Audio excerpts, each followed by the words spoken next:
Stannis Baratheon stood upon the wind-swept walls of Dragonstone, a solitary figure cloaked in the chill of early morning. The dawn light transformed the ocean's rolling surface into hammered silver, and the wind whipped at his dark hair and stiff collar. He stared east, not for the promise of new lands or sunrise revelations, but for the single thought that had plagued him for too many years: justice. His jaw tightened at the memory of Robert's death, of the crown that should have been his by right, and the children that were not Robert's true heirs. Already, raven letters had gone out across the realm proclaiming Joffrey Baratheon the rightful king, but Stannis knew otherwise. He had always known. The boy was a Lannister in truth, not a Baratheon. He had long suspected that Cersei's children were fathered by her brother, Ser Jaime Lannister, and Ned Stark's letters had only confirmed it. Yet the realm still teetered on the brink of ignoring this monstrous lie, as so many people had been placated by Lannister gold and by fear. In the gloom that hovered behind his stern eyes, Stannis recognized what had to come next: a war that would see the rightful king crowned, or see him destroyed. Justice demanded it. Duty demanded it. And if he lost, at least he would lose with honor. He turned from the sea, the fierce wind at his back, ignoring the clamor in the courtyards below, ignoring the gulls that circled the basalt towers of Dragonstone.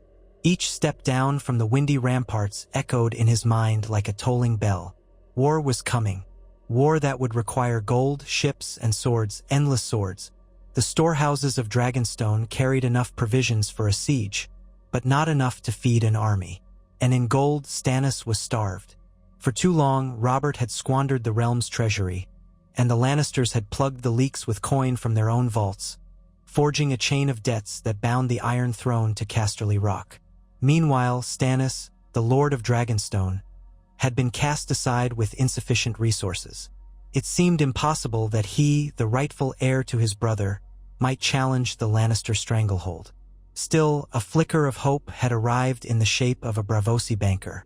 The envoy from the Iron Bank of Braavos had come quietly one eve, disguised in a dull cloak, eyes sharp and calculating. He listened to Stannis, let Stannis lay out the genealogy, the proof, the page from the lineages that revealed the black-haired Baratheon line. And then, with a measured nod, the banker had bowed, speaking words that ignited a fire in Stannis's chest. The Iron Bank invests in what is certain. The Iron Bank invests in who will repay. And the Iron Bank always gets its due. Such an offer was inconceivable.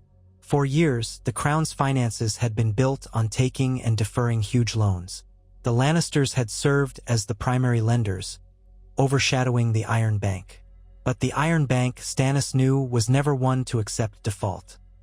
The Crown had grown reckless, leaning on Lannister gold to buy short-term peace. But if the Iron Bank turned from the Lannisters, and if it advanced funds to Stannis, if it withdrew all leniency from King's Landing, what might happen? Tywin Lannister might find himself pressed to repay the tremendous sums that the Crown had borrowed. The throne might find itself in immediate crisis, unable to pay soldiers, debts, or tradesmen. And in chaos, a rightful claimant could rise. The Braavosi envoy had left 3 nights ago, with a promise that the Iron Bank's decision would follow swiftly. Stannis had not slept more than an hour each night since. He waited, heart as rigid as stone, for an answer that might shift the fate of the 7 kingdoms. Honor warred with practicality in him. It felt unseemly to rejoice in the idea of bankrupting the realm, yet he felt a dark satisfaction at the notion that Lannister insolence might at last be punished. They had conspired to see him robbed of his rightful inheritance, had cast Ned Stark as a traitor, and used gold to pave Joffrey's path to the throne. If their coffers ran dry, how quickly would their supporters fall away? He paced along the great hall of Dragonstone, a fortress built by the ancient Targaryens, the walls carved into menacing shapes of dragons and gargoyles, the columns twisting like scaled serpents rising from the floor. The hush of the castle only magnified the restlessness in his mind. Davos Seaworth, his most loyal counselor, approached with a tentative bow. Davos bore the marks of a low-born smuggler turned knight, a missing joint on each finger of his left hand, severed at Stannis' own command for his past crimes. But Davos wore those shortened fingers as a badge of honesty and was one of the few men Stannis truly trusted. "My lord," said Davos, stepping carefully across the dark floor. "The Braavosi men, they are sighted off the harbor. A vessel under the banner of the Iron Bank has just anchored." Stannis's eyes darkened, though a faint spark of something like excitement passed through them. "We greet them in the stone drum," he said, and his voice felt coarse with the tension of too many nights waiting. He drew a breath. "Send them in, and we shall see if I have an army or if I must scrape by with what little I have." He offered Davos a tight nod. "Thank you, Ser Davos." An hour later, the Braavosi envoys stood before the Lord of Dragonstone in the keep's great council chamber. The lead envoy was tall and angular, his skin sallow from years spent at sea, or so Stannis guessed. He carried a small iron chest, which he placed on the great oaken table. The chamber was lit by flickering torches, casting dancing shadows on the stone walls, shaped in the forms of dragons twisting overhead. "It is the judgment of the Iron Bank," began the Braavosi, his voice precise, "that the crown's debt remains unserviced, and we have not received assurance from the Lannister Regency that repayment is imminent. Indeed, should the Lannisters fail to maintain the throne, we foresee little to no compensation for our long-standing debt. We do not like throwing good coin after bad, Lord Stannis." He inclined his head ever so slightly. "Nor do we desire to let the Lannister support of the crown stand uncontested. The realm must not think the Iron Bank is a toothless dog, to be flung scraps or ignored." Stannis listened, arms folded, brow set. He said nothing, for he wished to gauge how far they would go. The envoy turned the chest's iron key, producing a small ring of documents. "We are prepared to transfer a sum to your cause, my lord, sufficient to supply a fleet and secure the loyalty of bannermen. Terms of repayment will be strict, but as the rightful king of Westeros, you would have the crown's resources at your disposal once you ascend the Iron Throne. We will expect priority repayment in gold and trade concessions." A flicker of triumph coursed through Stannis's chest, but his face remained stern as stone. "Terms?" he asked. The Braavosi sniffed slightly. "The Iron Bank invests in certainty. You will repay the principal with interest set at 5% for the first 2 years, increasing to 6% for the subsequent 3, and 8% thereafter until all is repaid in full. Additionally, Braavosi ships shall enjoy special status in Westerosi ports, lower tariffs for 5 years following your coronation. We also ask for your vow that Braavos maintain its independence from any new trade embargoes. And if you break these terms..." He paused, letting the threat dangle.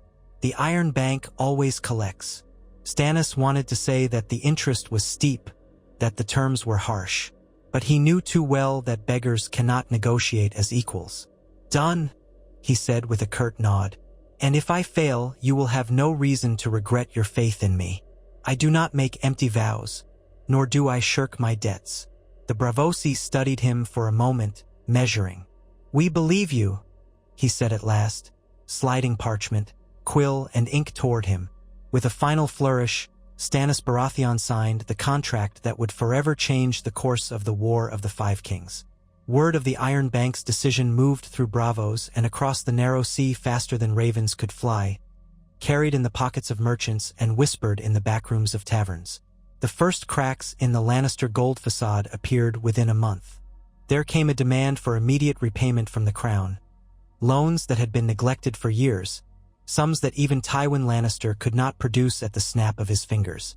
The bankers in King's Landing, grown accustomed to the Lannisters' breezy promises, found themselves face to face with Braavosi collectors who did not accept delay.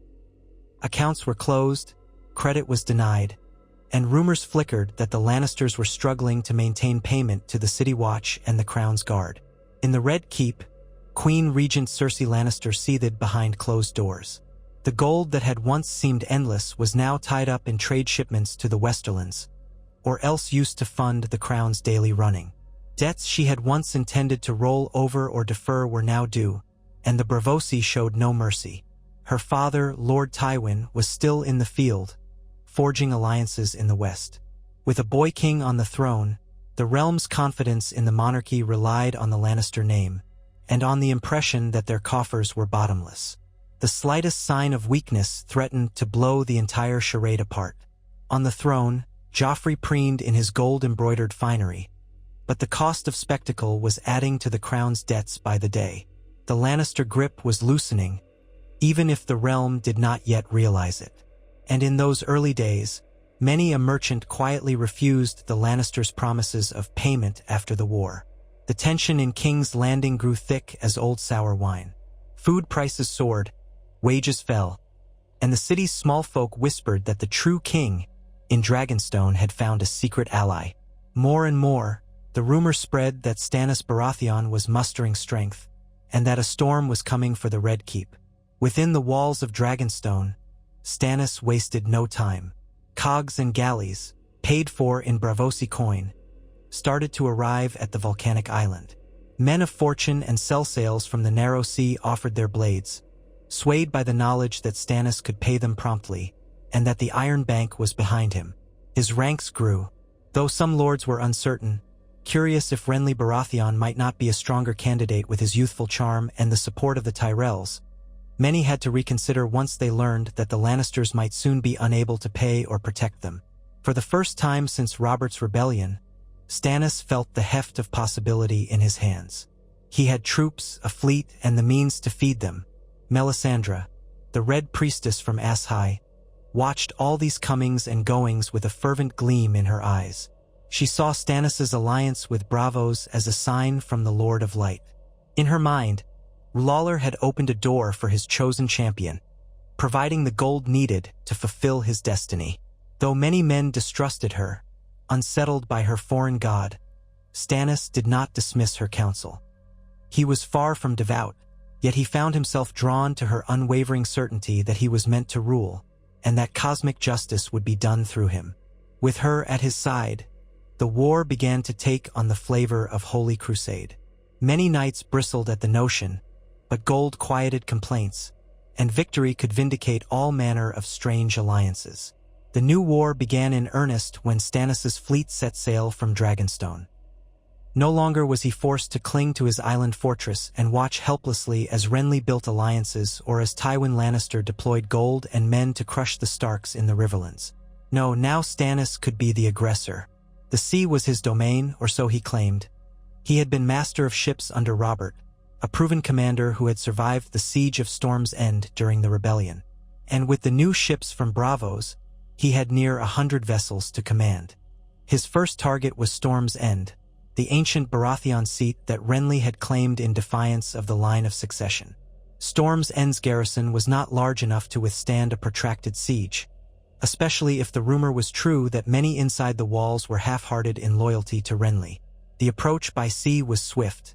Ships bearing the flaming heart of Stannis Baratheon's sigil and the newly raised Black Stag and Flaming Heart banner glided across choppy waters. Stannis' heart hammered in his chest, not from fear, but from the sense of destiny. He meant to claim the castle that had been his by Robert's appointment, a castle he had once defended from the Tyrells through starvation and storms. Storm's End loomed against the horizon, its curtain walls broad and tall, built to defy hurricanes. The men-at-arms upon the ramparts scrambled, lighting signal fires in warning, but Stannis' ground forces landed under the cover of darkness outside the gates. By dawn, they were arrayed in formidable lines across the rocky shore. They carried new-forged swords, pikes, and crossbows purchased with Braavosi gold. Trebuchets were erected along the beach, albeit smaller than the kind favored in long sieges. A hush fell as a single rider approached the gates, banner lifted high, proclaiming that Stannis Baratheon, rightful Lord of Storm's End and rightful King of Westeros, had come to claim his seat. Inside, confusion reigned among Renly's men, for Lord Renly was still encamped in the Reach, forging an alliance with Mace Tyrell. A skeleton force remained behind. Their loyalty to Renly was not absolute. Many had served Stannis in the past, and though they liked Renly better personally, they feared the unstoppable momentum of Stannis' new army, rumored to be funded by bottomless gold from Braavos. The Castellan hesitated. The defenders were outnumbered 3-1, their illusions of safety shattered by the row upon row of ships anchored off the coast. Negotiations were brief. Stannis demanded surrender.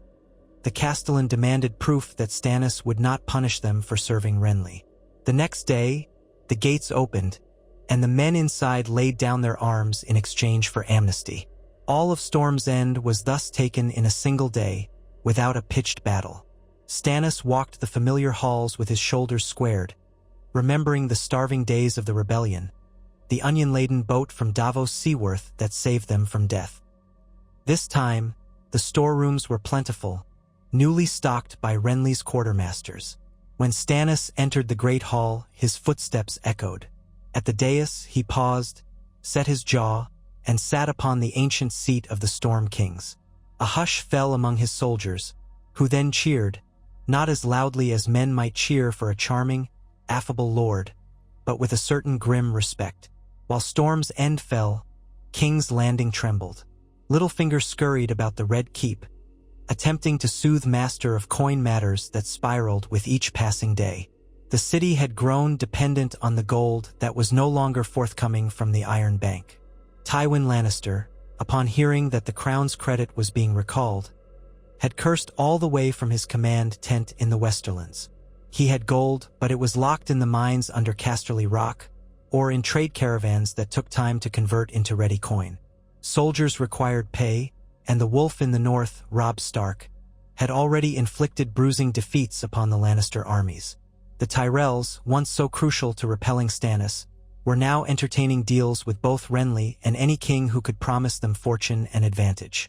Indeed, with the Lannisters appearing financially hobbled, the Tyrells saw little reason to stake all on an alliance with Joffrey. Cersei felt the city's temperature rising. Food prices soared, sparking riots in Flea Bottom. The gold cloaks were behind on wages, so corruption and desertion increased.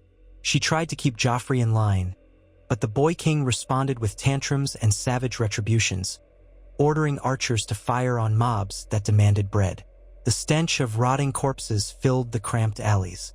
The city she was trying to protect threatened to turn on her. Behind her closed doors, she gave the order, "Buy time. Promise the Iron Bank anything they want. We simply must not appear weak. My father will settle the debts once he consolidates gold from the west." But the Iron Bank was no longer listening. They had cast their die. They knew that Stannis was the better investment. And so, messengers from Braavos turned away from the Red Keep, refusing all pleas. Days later, a single raven arrived for King Joffrey, bearing grim tidings that Storm's End had fallen without a fight. Joffrey screeched in indignation from atop the Iron Throne. Cersei kept her face calm, but her insides coiled. If Storm's End was gone, that meant the Baratheon seat, the castle of Joffrey's supposed father, was now in Stannis' hands. The illusions were crumbling. King's Landing needed a victory. They needed to shore up the cracks in their alliances, or else the entire structure would come crashing down. Meanwhile, Renly Baratheon received his own news in Highgarden, where he had gone to formally seal an alliance with House Tyrell. He had boasted to Loras Tyrell that Storm's End was secure. Hearing that the castle had yielded to Stannis felt like a slap. Yet Renly was confident in his charm and in the power of the Tyrells. Highgarden's wealth and fertile lands could field thousands upon thousands of knights and levies. Renly insisted that together they could crush Stannis. He laughed it off, telling Mace Tyrell that Stannis was too serious, too unloved to ever sit the Iron Throne comfortably. But a shadow of doubt flickered in his mind as soon as he learned that Braavosi gold backed Stannis. The Tyrells enjoyed wealth, yet the Iron Bank's bottomless purses had a fearsome reputation. If gold equaled power in Westeros, Stannis might have more at his disposal than any king had anticipated. Still, Renly marched. He had tens of thousands of Reach lords behind him, all bedazzled by his winning smile. In a grand display, he set out from Highgarden with banners streaming in the wind and a parade of knights bedecked in shining armor. Flowers were strewn in his path, and the small folk cheered. Renly's plan was simple. Meet Stannis in open battle, overshadow him with superior numbers, then proceed to King's Landing and depose Joffrey. He suspected that the Tyrell host alone outnumbered Stannis' forces 2 or 3 to 1. But as Renly's host entered the Stormlands, it found the roads complicated by local lords who now declared for Stannis. Some did so out of fear, others out of a sense of Baratheon loyalty, still others out of the knowledge that Stannis was flush with Braavosi gold. Where Renly once expected mild or even enthusiastic welcomes, he found gates shut against him, supplies withheld. Word spread that Stannis's men had arrived from the sea at a dozen minor ports, offloading foodstuffs and paying full coin to local suppliers. The local lords benefited from Stannis's Braavosi coffers, and in return they denied Renly safe passage. Renly found himself stymied by 1,000 cuts. No single disaster, but a swirl of small inconveniences that slowed and aggravated his forces. By the time Renly finally arrived at a field a few leagues north of Storm's End, Stannis was there already, entrenched with fewer men but in a strong position. Stannis's banner, the crowned stag in the fiery heart, rippled ominously above the encampment. The wind howled through the nearby trees, ring the tension. Renly's scouts told him that Stannis's forces were disciplined, their lines well supplied. They also reported sightings of foreign sellswords, including the famous Galadon's Free Company from Essos, wearing Braavosi coin badges. Renly felt a wave of annoyance. Sellswords ought to have come to him, the younger and more charismatic brother. But apparently money spoke louder than charm, especially with the Iron Bank's credibility behind it. The two brothers met beneath a large pavilion, flanked by their respective guards. There were no good tidings. The tension crackled in the air. Rain battered the canvas overhead, and torchlight flickered on the polished steel of their guards. Stannis, dressed in dark plate, glowered with an intensity that made even the Tyrell knights shift uneasily. Renly, resplendent in emeralds and gold, forced a smile that never touched his eyes.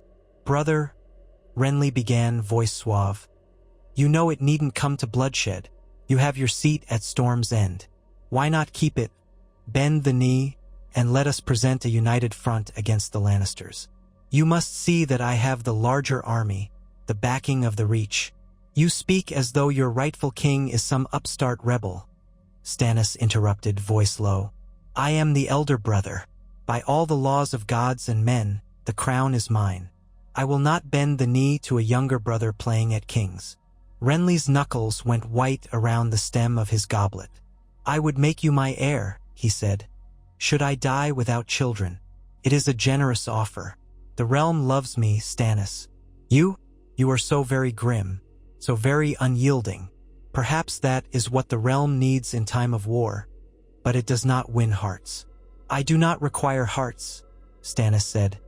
"Only swords, ships, and the knowledge that I am just. The Iron Bank agrees." He let that last line sink in. Renly's jaw tightened at the mention of Braavos. "Withdraw your claim," Stannis pressed. "Return to Highgarden as a guest, if Mace Tyrell will still have you.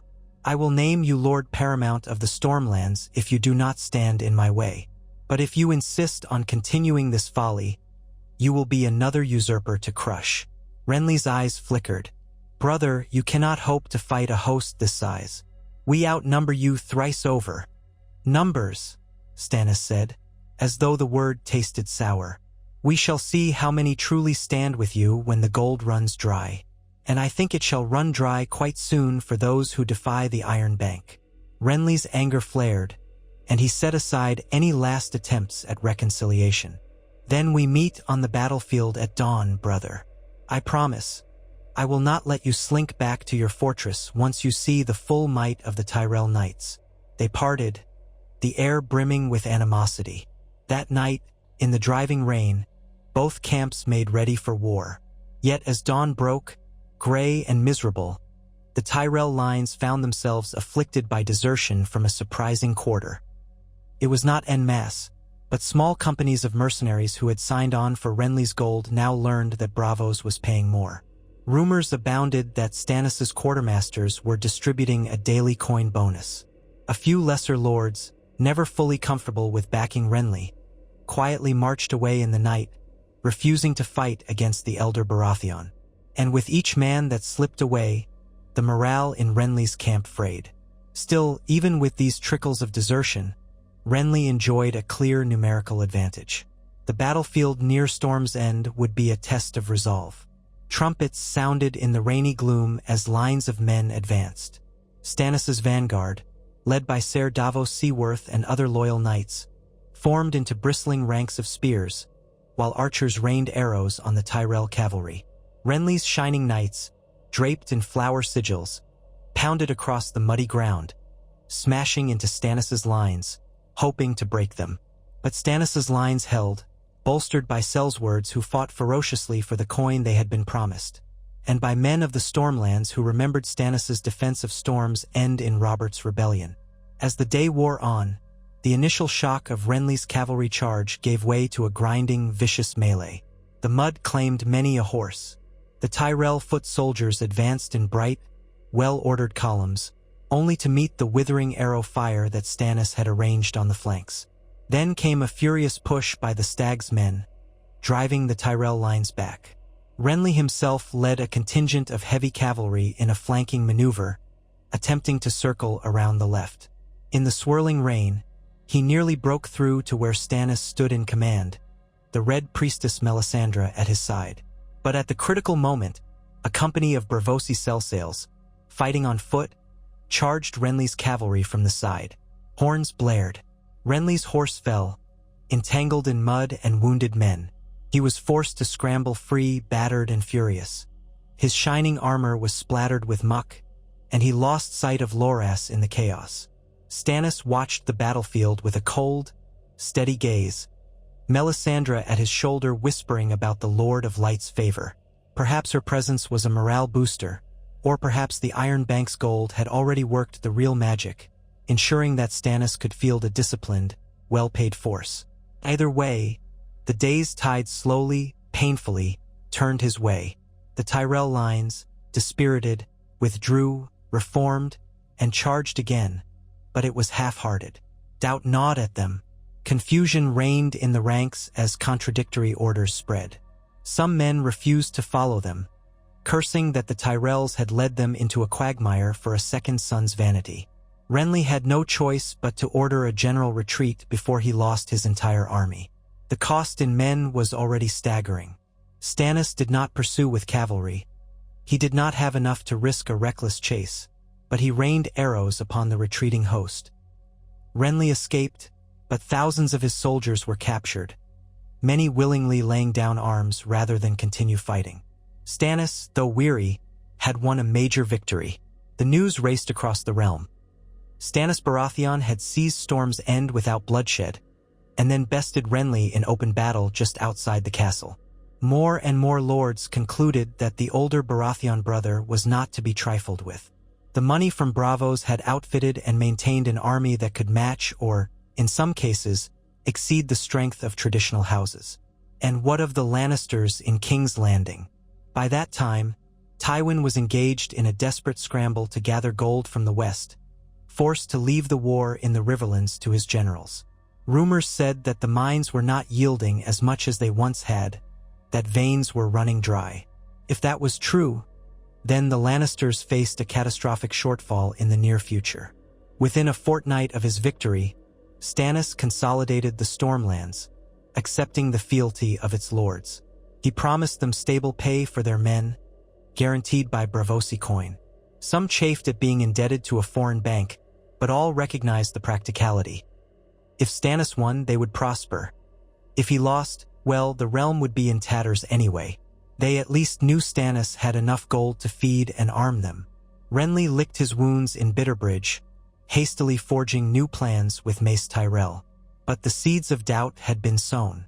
Some Tyrell bannermen dared to ask if they should treat with Stannis, given his proven might. Renly tried to rally them with a stirring speech, praising their valor and vowing that if they marched again, they would crush Stannis. But the memory of that muddy field near Storm's End was fresh, and so was the memory of how half the camp had deserted for lack of pay or for the promise of better fortunes under Stannis. Renly had personal charm, but he lacked the financial infrastructure to maintain so large an army indefinitely. The Tyrell gold was vast, but not infinite, and Mace Tyrell fretted that an extended war of attrition would drain the Reach's coffers and hamper trade, which was already threatened by the blockade from Stannis' fleet. One more defeat could cost them everything. And so, uncertain, they delayed, waiting to see if the Lannisters might reassert themselves.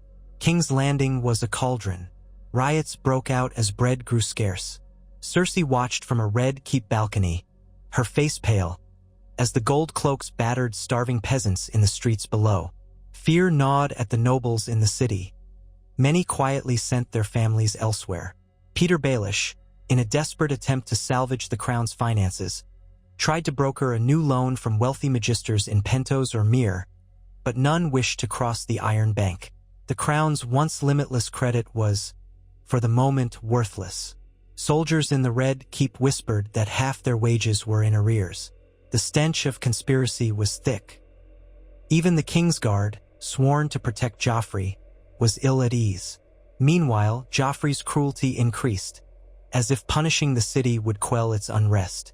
Cersei tried to rein him in, but the boy was too enamored of his power. Whispers circulated that if Stannis arrived at the gates, the city might open them rather than starve. All the same, the Lannisters had not yet given up. They still had men, though pressed on multiple fronts by Robb Stark in the Riverlands, and by the possibility that Renly might regroup for another push in the south.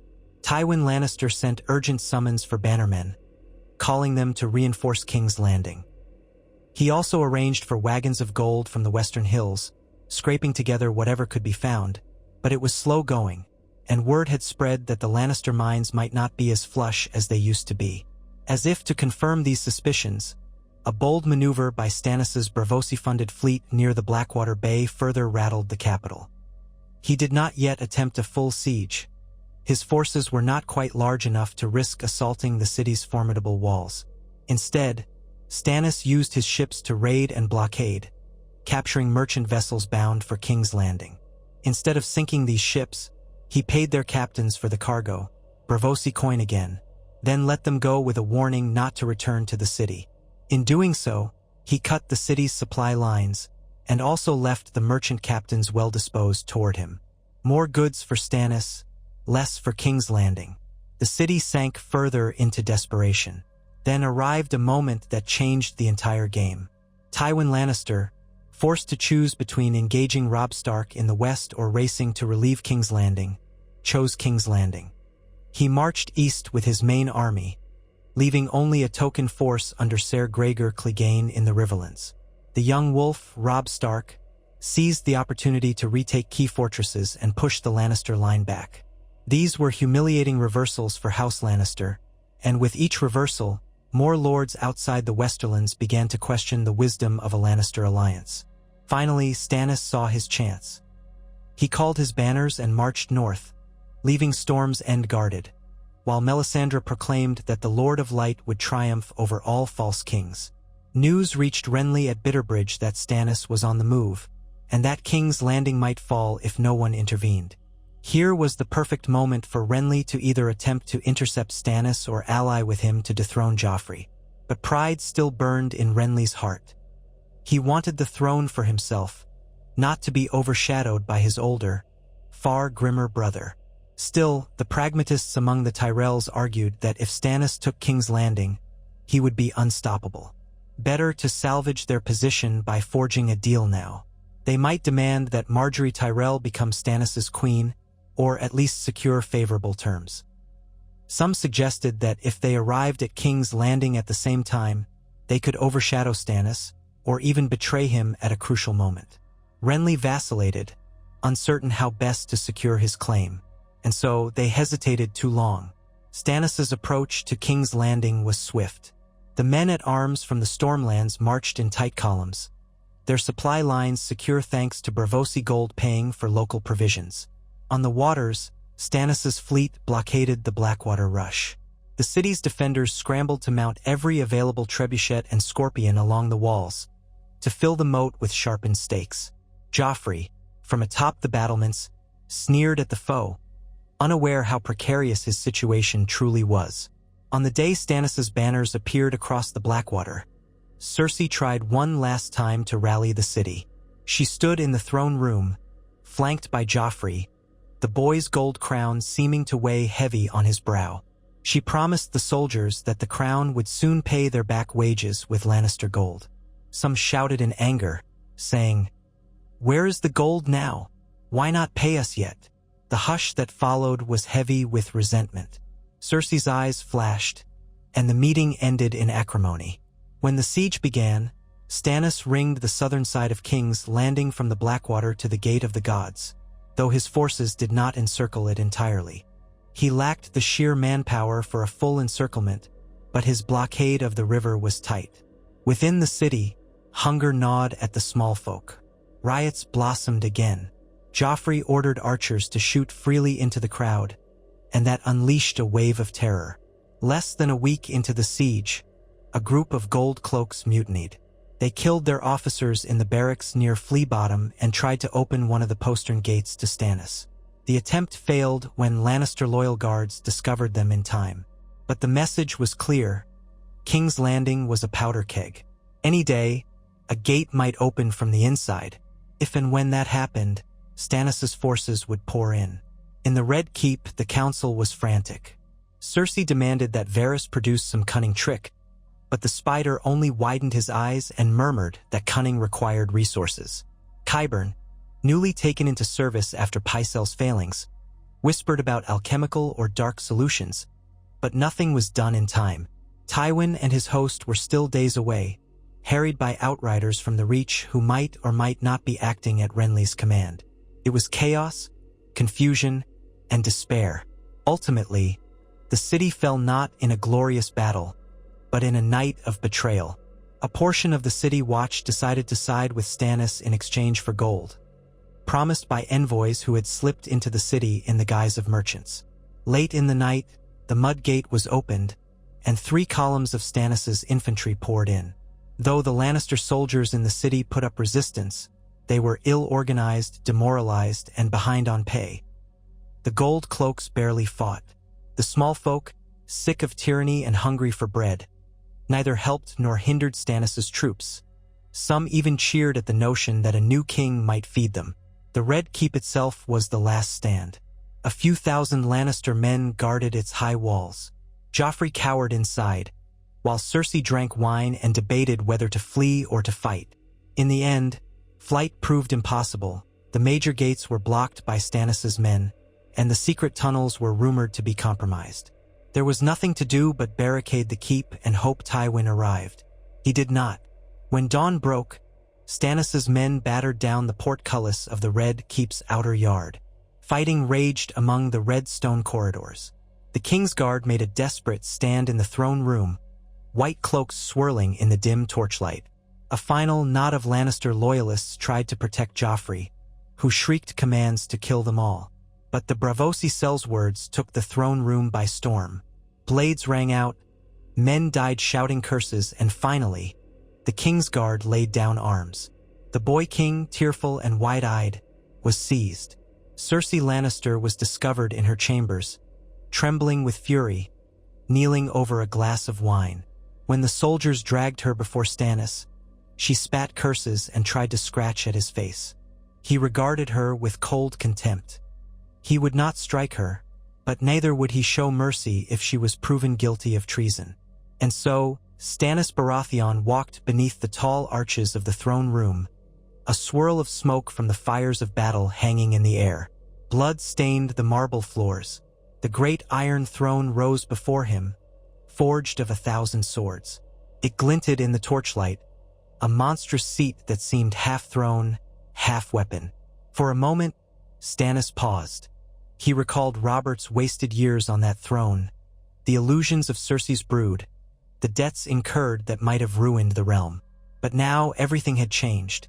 The Iron Bank of Braavos had stood with him, and now he stood triumphant in the very heart of power. He stepped up. He sat, stiff-backed, refusing the comfort of leaning against the iron blades. The hall was nearly empty, save for a ring of loyal soldiers, Davos among them and Melisandre. She gave him a reverent bow. Her ruby glimmered. "Behold the promised king," she said in a voice echoing in the hush. "All kneel to Stannis of the House Baratheon, first of his name, rightful king of Westeros, lord of the 7 kingdoms, protector of the realm." Stannis' voice rumbled, audible to every corner of the chamber. "Bring forth the prisoners." Cersei Lannister, Joffrey Waters, and their kin shall answer for their crimes. He had been advised to brand Joffrey as a bastard, a product of incest, unworthy of the Baratheon name. A hush descended. Outside the throne room, men cheered the new king, or at least the new victor, hoping for better fortunes. The watchers in the shadows marveled at how swiftly Lannister power had crumbled once its gold dried up. When Tywin Lannister finally arrived with his army, he found the city gates barred and a triumphant stag banner flying above the walls. He was forced to make camp outside, ignoring the jeers and rotten fruit hurled by some of the city's small folk. He demanded parley, but Stannis refused to budge from his new seat on the throne. Instead, the new king sent an envoy, led by Davos Seaworth, offering Tywin a stark choice. Lay down arms, relinquish your regency, and stand trial for your misdeeds in supporting a usurper, or prepare to be attacked from within the city walls and from a newly arrived force from the Stormlands. Tywin was cornered. The day he had long dreaded arrived. The day he realized that Lannister cunning and gold had been outmaneuvered. Only the threat of a catastrophic siege, with the city in Stannis' hands, forced him to negotiate. He might have tried to fight, but half his lords had no taste for a suicidal assault on King's Landing, especially not after hearing the rumor that the new king's coffers overflowed with Braavosi gold. The Lannisters' final illusions shattered. The War of the Five Kings did not immediately end, for Robb Stark still held the north and had reasons to distrust any southern throne, while Balon Greyjoy had crowned himself king of the Isles. And Renly, furious and humiliated, still claimed a right to the throne. But none could deny that Stannis had dealt a mortal blow to Lannister supremacy. King's Landing was under his rule. The crown's finances, once in tatters, were now restructured under the Iron Bank's iron hand, ensuring that Stannis' reign would be free of the crippling debts that had undone Robert. The city's small folk, battered as they were, cautiously welcomed a new administration that, at the very least, promised to pay for the goods it demanded. Yet victory was not sweet. Stannis wore the crown like a penance. He reorganized the city watch, purged it of corrupt officers, and installed men loyal to him or to Davos. He set about rationing food in the city, negotiating new grain shipments from the Reach, though that required delicacy, since the Tyrells had not yet submitted. Some courtiers urged him to be merciful to Cersei and Joffrey, but Stannis believed in justice above all. A trial was convened, presided over by fervent supporters of the new king.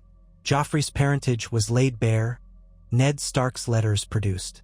Lords who had once turned a blind eye could no longer deny it. Cersei, proud to the last, refused to plead guilty. She railed that the trial was a farce, that they were all conspirators. The outcome was never in doubt. Stannis sentenced her to death for treason, though with a measure of reluctant pity. A hush fell over the city when Cersei's head fell on the block. The boy Joffrey, stripped of royal trappings, was confined to a dungeon cell. Melisandre demanded his blood for the Lord of Light, but Stannis paused, uncertain. The boy was vile but young, and perhaps would better serve as a hostage to keep the Lannisters in line. Ultimately, after a second short trial, Joffrey was exiled to the Wall, to live out his days in black. Some saw it as an act of mercy, others as fitting humiliation for the false king. Davos Seaworth rose in prominence, for his steady hand and honest counsel had guided Stannis through the complexities of the new regime. Stannis named him Hand of the King, to the great surprise of many highborn lords. But none dared question it too loudly, for they had seen Stannis' capacity for unwavering decisions. From the perspective of the realm, one single factor shaped the future more than any other: the collapse of Lannister finances. Once the Iron Bank had shifted its support to Stannis, the crown's illusions of solvency evaporated. Renly had discovered, to his chagrin, that even if you had more men, if you could not keep them well-paid and well-fed, your cause would erode. The Tyrells realized it as well, and in time, they would come to the table to negotiate with Stannis, seeking to preserve their power in the Reach by acknowledging him as king, possibly bartering Margaery's hand in marriage. Stannis' wife, Celis, was hardly beloved by the realm, and many suggested that a union with House Tyrell would cement the new king's hold. But whether Stannis would cast aside Celis was uncertain, another moral quandary. The North, under Robb Stark, sought justice for Ned Stark's death. With the Lannisters defanged, Stannis had every reason to treat with the Stark king. In council with Braavos, he considered offering the North significant autonomy, perhaps even allowing the Starks the title of king in the North in all but name, as long as they bent the knee to him at least symbolically. Another path was to demand total fealty, but Braavos urged caution. The realm was weary of war. Better to unify with the Starks now and face the southern ambitions of the Greyjoys later. Stannis, for all his sternness, recognized that the Iron Bank would not be pleased with a realm fractured by endless war. So, negotiations with the North began in earnest. In the Red Keep's audience chamber, Stannis walked alone one evening, studying the ancient Targaryen tapestries that had survived the sack by the Lannisters decades ago. Shadows danced from torches, elongated across the floor. Melisandre stood in the corner, silent for once, her red robes shimmering in the low light. She watched the king as a cat might watch a flicker of movement in the darkness. "You are here," she said softly, voice warm with awe. "Seated on the Iron Throne as I saw in the flames. All around you, pretenders fall." Stannis's face was grave. "And the realm is in chaos, half-starved, battered by war. We have the throne, now what? I must mend a broken kingdom. The Lannisters left it in ruin. The Iron Bank will want its due. The common folk cry out for justice, for bread, for peace." She tilted her head. "You are Azor Ahai reborn. You shall bring the dawn." He almost snorted, turning away. "Spare me.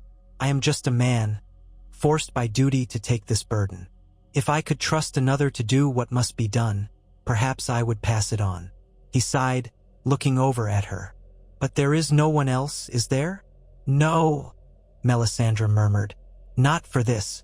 The night is dark and full of terrors, and only a king with the will of iron can dispel the darkness."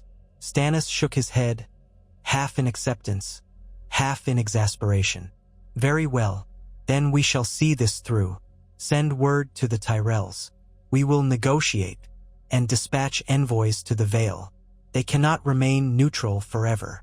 And so began the next chapter of Stannis's reign, a reign forged by war, but sustained by the heavy obligations he now owed to the Iron Bank. The city and the realm recognized that this was a different king. He was not Robert, carousing and drinking while the treasury dwindled. He was not Joffrey, tormenting the weak. He was stern, relentless, with a sense of justice that would not bend. The small folk whispered that though they might not love him, they could respect him.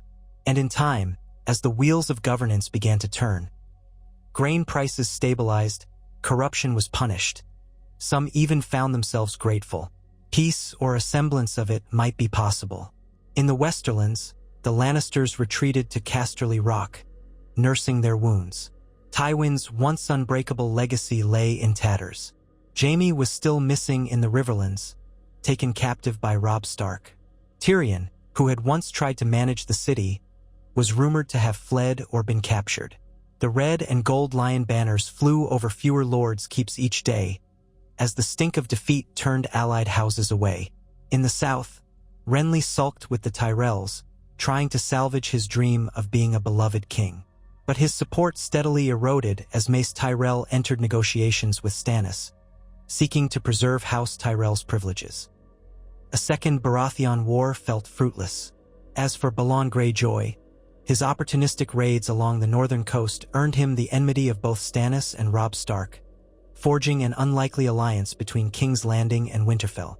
War with the Iron Islands would come, but that was a separate front, and one that the newly solvent crown could afford to wage, once Stannis secured the final surrender of the Tyrell forces.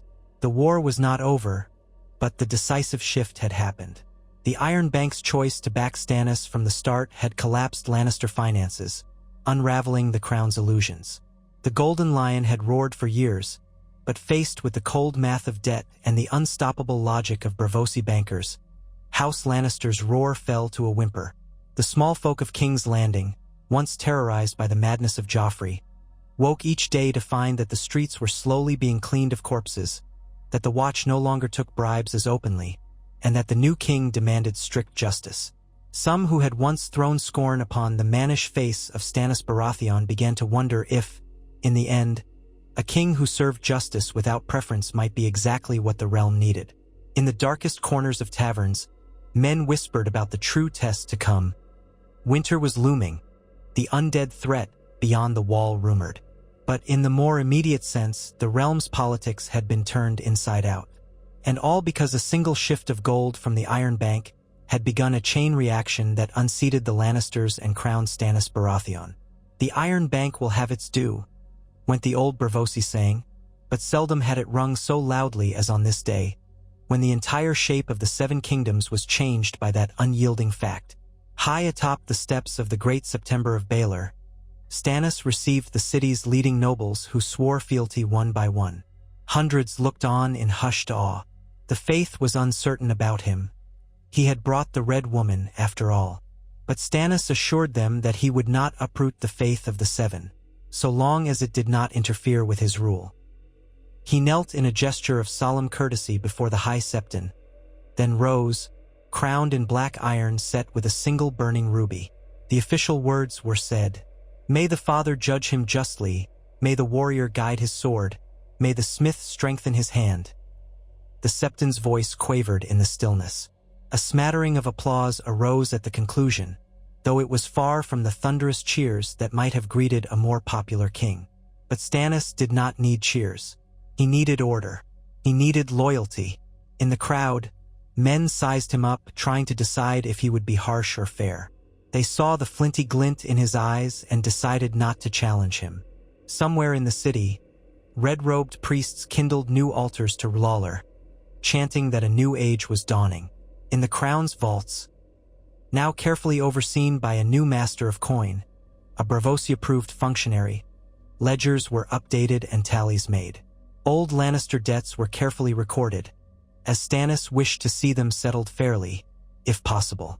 The face of Westeros had changed drastically, but its future was uncertain as ever. That day, alone in his solar, King Stannis studied the crown's ledgers with Braavos, leaning over a table strewn with maps. "We owe the Iron Bank a fortune," Stannis said in his gruff way. "But at least it is an honest debt.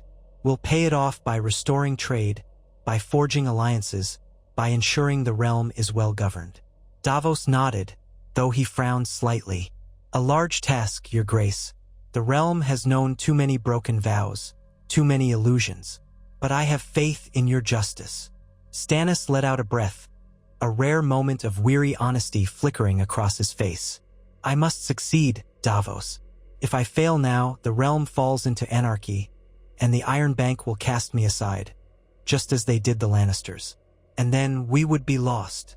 Braavos gripped his shortened fingers. "We will not fail, my king. We have come too far." Stannis studied him, then nodded once. The king of Westeros straightened. "Good. Summon the council. We have a kingdom to mend, and I shall see that it is done, no matter the cost." In that simple vow lay all the difference. Stannis was not Robert, living only for revelry. He was not Joffrey, living only for sadistic whims, nor Renly, chasing a crown because he was beloved. He was Stannis, the king by law and by might, a man who paid his debts and enforced justice with a heavy hand. The Iron Bank had chosen him, and he would repay them by making good on the realm's promise. There would be no illusions, no excuses. Outside, in the city's winding streets, the people whispered, "He's not the king we might have wanted, but perhaps he's the one we deserve." And from across the narrow sea, the bankers and Braavos traced their ledgers and watched with small, satisfied smiles, for their gold had borne fruit. The war was not done, the rival kings not yet subdued, but the unstoppable force of iron coin had already decided the greatest question of the conflict: who would rule from the Iron Throne, and how the Lion of Lannister would topple once its gilded scaffolding collapsed. Still, war rarely ends cleanly.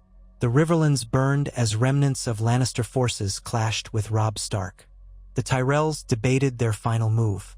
The Greyjoys raided the northern coasts. The Crown had many battles ahead. Yet, from the perspective of history, all these other fires were secondary. The Lannisters' downfall in King's Landing was the hinge on which the realm's fortunes turned. And when men looked back, they would recall it as the day gold decided the victor. Or perhaps they would recall it as the moment Stannis Baratheon, rightful heir, enforced the king's justice upon a city mired in deception and treachery.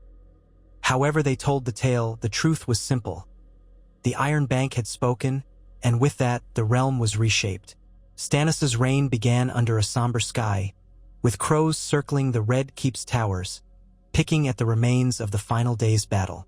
The wind off Blackwater Bay carried the tang of salt and ash. Yet within those walls, men swore new oaths to the king on the Iron Throne.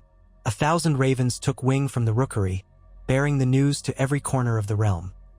Stannis Baratheon is crowned in King's Landing, the crown's debts to the Iron Bank reaffirmed, the Lannisters cast down. Bend the knee or face the fate of House Lannister. So the messages read, in official language weighed with finality. In halls as far away as Dorne, as old and storied as Riverrun, as austere as Winterfell, lords read the words and made quiet decisions. War might yet continue, but the monarchy was now a different creature. A stern man of duty sat upon a throne built from melted swords, watched over by foreign bankers and red priests. A strange new era, and to some, perhaps even a hopeful one. For if gold had chosen a righteous man, one who, for all his hardness, believed in the letter of the law, maybe the realm's wounds could one day heal. Perhaps, under a king who refused to break, the rotting illusions would finally be cleared away, and something strong and real would emerge. Thus did the story truly begin of Stannis Baratheon's time upon the Iron Throne, a reign neither glimmering with the charm of the Targaryen courts, nor drowning in the wine-soaked gloom of Robert's final years.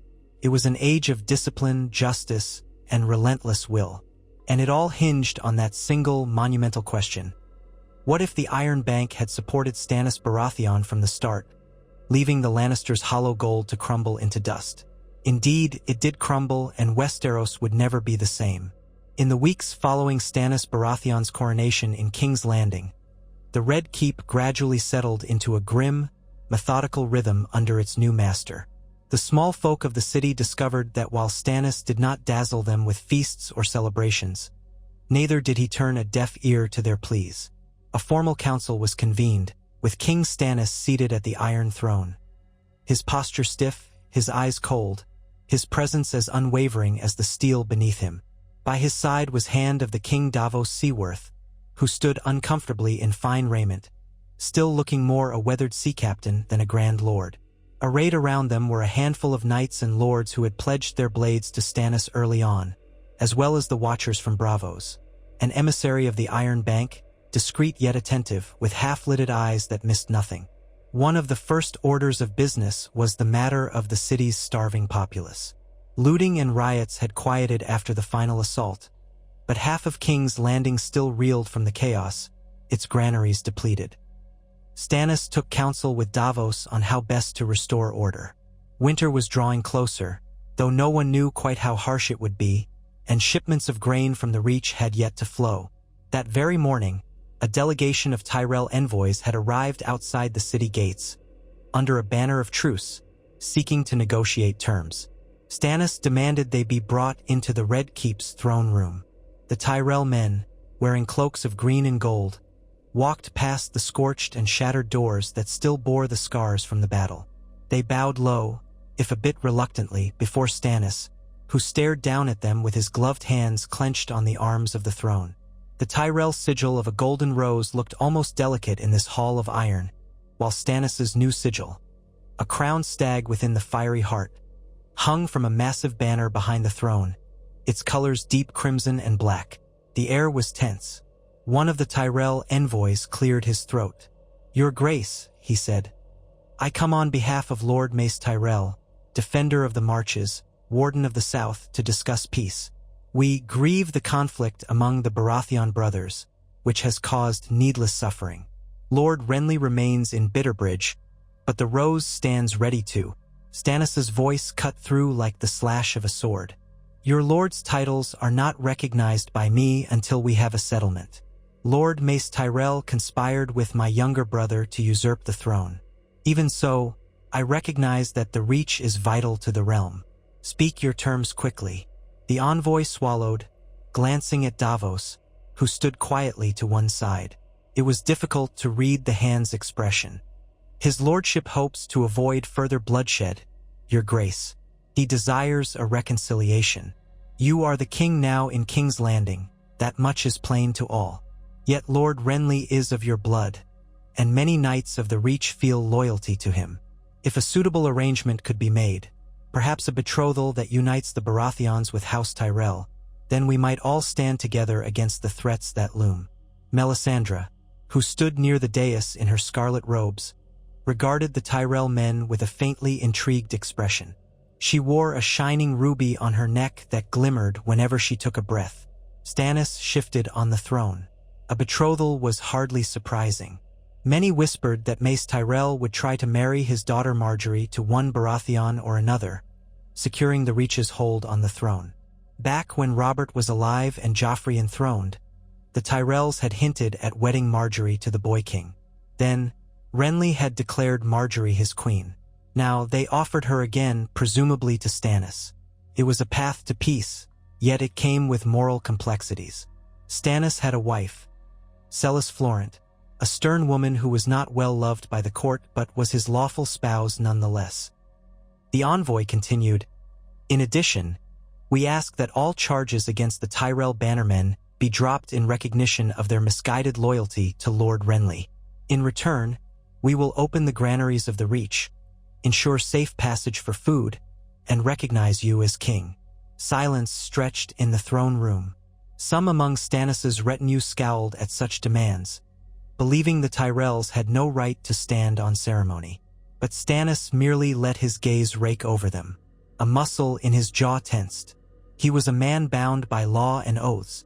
Setting aside Celis for Margaery Tyrell might be an advantageous move for the realm.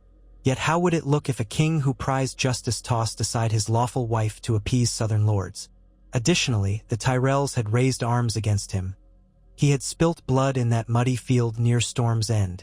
Could such a transgression be so easily forgiven? Braavos cleared his throat, drawing Stannis's attention. The king gave the slightest nod. Braavos spoke. "His grace has no wish to see the realm starve, nor does he wish to continue a war if it may be ended. We must consult further, but rest assured, we hear your petitions." The Tyrell envoys were escorted away to comfortable quarters under guard, while Stannis retired to the Solar with Braavos, Melisandre, and a few trusted men. The windows overlooked the Blackwater Bay, where the blockade had shifted into a patrol of the Crown's new warships, many purchased with Braavosi gold. Ships came and went daily, carrying supplies, messages, even foreign dignitaries who were curious about the new regime. The King of the Seven Kingdoms stood at that window for a long moment, arms crossed over his chest, brow set deep in thought. At last, he turned to Melisandre. "You call me the Lord of Light's Chosen," he said. "If that is true, I doubt it requires me to bed another woman, discarding my lawful wife to secure the Tyrell alliance." She inclined her head, fiery hair shifting over one shoulder. "All paths that lead to your ascendancy bear consideration, your grace. Yet you must do what is in your heart. Would you cast aside your queen for an alliance that might unify the realm? Or is there another way?" Braavos ventured. "Could W.E. not simply accept their fealty and keep Celis as queen? Margaery Tyrell might be given some other arrangement. Marry another Baratheon cousin, or perhaps a betrothal to Shireen might tie House Tyrell to the Baratheons without discarding Celis." His tone was cautious. Braavos was not well-schooled in courtly intrigues, but he understood that alliances often hinged on symbolic gestures. If the Tyrells want the chance to be close to the throne, maybe Shireen could be wed to one of Mace Tyrell's sons or grandsons. That way, they still gain status and we keep the peace. Stannis's face was stony. "My daughter is but a child. A betrothal might be arranged, yes, but Mace Tyrell might see it as an insult if we do not respond to his suggestion of Margaery. She is considered a flower of the realm, renowned for her beauty, cunning, and the promise of heirs. The Tyrells will not so quickly abandon their desire to see her crowned as queen. Renly once claimed her so, Now they expect me to do the same if they're to open their granaries. One of the king's knights, Sir Gilbert Faring, spoke up. Your Grace, the realm knows you are a man of law and unbending principle. Setting aside Queen Celis would risk your reputation. They might say you are no better than King Henry Targaryen of old, who set aside a bride to unite with another house. How can men trust your justice if your own marriage is forfeit to convenience? And if the Tyrells see that you bend in this matter, they may demand further concessions. Melisandre's gaze was inscrutable. Or they may give the realm the bread it so desperately needs, she said softly. Even the truest knight must eat. Stannis exhaled, eyes narrowing. I will not cast aside my wife. Celis has stood with me, and though there is little love between us, the law is the law. Moreover, to dismiss her would undermine everything I am meant to represent. But we do need the grain from the reach. He turned to Braavos. See if they will settle for a betrothal between Shireen and Mace Tyrell's son, or else a union that does not require me to break vows. If they press for more, we will weigh the cost. The words tasted bitter in his mouth. He hated the entanglements of politics, but the realm's survival depended on them now. Braavos departed to speak with the Tyrell envoys. 2 days of back-and-forth negotiations followed, tense and fruitless at first. The Tyrell delegates insisted that Margaery Tyrell be queen. They couched it in language of restoring stability and providing an heir, pointing out that Stannis' only child, Shireen, was frail and had no siblings. Stannis' envoys countered with the argument that the king's existing marriage was lawful, and that the Tyrells had no right to demand more than what the crown deemed fair. The Braavosi envoy observed the negotiations quietly, careful to remain neutral. But the Tyrells knew well that Braavos' gold gave Stannis leverage in every discussion. No longer could a rebellious region simply outspend the king's forces. If war continued, the Tyrells might win more battles, but they risked draining the fertile reach of gold and supplies, only to face further reprisals from a king with an unassailable line of credit. Eventually, a provisional truce was reached.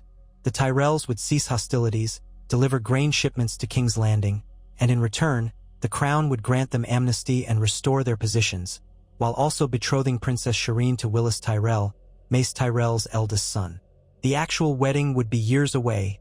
Shireen was still young, but it cemented a bond. Mace Tyrell, while disappointed that Margaery would not be queen, agreed to the match when he realized that Willis, who was intelligent and well-liked, would stand next in line to father heirs who might one day inherit the throne if Shireen remained Stannis' only child. It was not the short-term path to power that Renly might have offered him, but it was a safe one, ensuring that House Tyrell would be integral to the royal bloodline going forward. Meanwhile, Margaery could be married off to some other High Lord, or remain unattached in case fortune shifted again. Once this agreement was signed and sealed in front of the Iron Throne, a sense of relief flooded the city. Caravans of grain began to arrive from the Reach, accompanied by wagon trains escorted by Tyrell soldiers and crown knights alike. Bread prices in King's Landing fell, easing tensions among the hungry masses.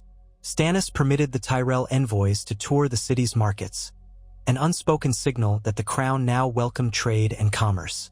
Golden roses began to appear here and there, a mild show of the Tyrell presence. But the new standard, the flaming heart around the crowned stag, dominated the city's gates and towers. Stannis Baratheon was king, and no man would forget it. All the while, beyond the city walls, war continued in the Riverlands. Robb Stark had pressed his advantage against the Lannisters, driving them westward. Rumor claimed that the young wolf had captured Harrenhal, repelling a token force left by Tywin Lannister. The monstrous fortress was half-ruined and rumored to be cursed, but it served as a strategic foothold in the heart of the Riverlands. Robb held Jaime Lannister in captivity, though the specific location was unknown to Southern whispers. What mattered was that the Lannister armies were largely in retreat, withdrawing to defend the Westerlands proper. Tywin Lannister remained encamped near Casterly Rock with whatever strength he could muster, but the once fearsome lion was caged, lacking the gold to hire more sellswords or bribe new allies. In King's Landing, Stannis deliberated on how to handle the North. The Stark boy's father had died a traitor's death under Joffrey's twisted rule. Yet all evidence showed that Ned Stark had been righteous, revealing the truth of Joffrey's parentage. King Stannis bore no personal grievance against House Stark. Indeed, he believed Eddard Stark had tried to do the honorable thing. Now the North had risen in arms, proclaiming Robb Stark as king in the North. Was that an act of treason against the Iron Throne, or a just response to Lannister tyranny? Davos Seaworth urged a measured approach. The North broke away because they believed no justice would come from the Iron Throne while it was controlled by Lannisters, or by Joffrey. That has changed. If we offer them terms, acknowledge certain rights, perhaps the title of Warden of the North remains with House Stark, they may return to the fold. Stannis tapped a finger on the map. But will they kneel? They have crowned the boy king in the North. That is no small matter. I cannot allow the realm to fracture into separate kingdoms. The Iron Bank will not be pleased if the largest region goes its own way, undermining the crown's revenue. The war must end, for the sake of all. We might consider a compromise, Davos replied. Grant them near autonomy but keep them under the crown. Renew the ancient privileges that the North once enjoyed under the Targaryens. Promise them justice, a formal apology for Ned Stark's wrongful execution, and perhaps even a closer alliance, like a royal pardon for all who rose up in arms, so long as they accept you as king. Stannis brooded on that. Justice warred with practicality. The North had indeed rebelled, but they had reason. The Lannisters had executed Ned Stark under false pretenses. Was it not correct to hold Cersei and Joffrey's regime at fault? And those two were already cast down. Furthermore, without the North's support, the realm would remain dangerously divided. The Greyjoys were also in open revolt, burning and pillaging along the coasts. If Stannis did not make peace with Robb Stark, the Seven Kingdoms might remain split, vulnerable to further chaos. In the end, the king decided to offer peace. He sent letters north, addressed not to King in the North, but to Robb Stark, Lord of Winterfell, inviting negotiations in King's Landing, or at a neutral site if Robb preferred. The letter promised that Stannis would hear the North's grievances, that justice would be done, and that the crime against Ned Stark would be recognized as an act of treason by the Lannisters, not the rightful crown. Davos penned the official words with his careful script, sealing them with the crown's new seal. The letters went out on the swiftest ravens. Meanwhile, a hush fell in the capital as the trials of certain Lannister loyalists began. Pycelle, the aged Grand Maester, had vanished the night of the city's fall, rumored to have taken refuge in a whorehouse or been spirited away by Varys. Ser Meryn Trant, a Kingsguard who had carried out Joffrey's cruelties, was captured, awaiting trial. A handful of minor courtiers who had grown wealthy off Lannister spoils were paraded before the king's judges. Some claimed they had only served the crown. Stannis, who believed in harsh justice, showed little mercy for those who had profited from tyranny. Yet he also recognized that stability demanded some measure of clemency. He gave Davos and a circle of trusted justices the authority to dispense punishments. Some were sent to the wall. Others were forced to forfeit lands or pay heavy fines to the crown. The new master of laws, a cautious man named Lord Celtigar, strove to keep the proceedings from spiraling into a witch hunt. And then there was Joffrey, the boy once called king. Stannis had spared his life initially, exiling him to the Night's Watch. But Joffrey languished in a red keep cell, watched over by guards who despised him.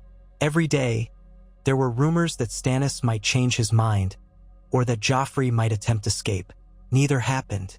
Instead, a formal black cloak was sewn, and a letter was sent to the Lord Commander at the wall. The message read that Joffrey Baratheon, truly Joffrey Waters, would take the black, never to hold lands or titles again. His arrival would be supervised by a knight loyal to the crown.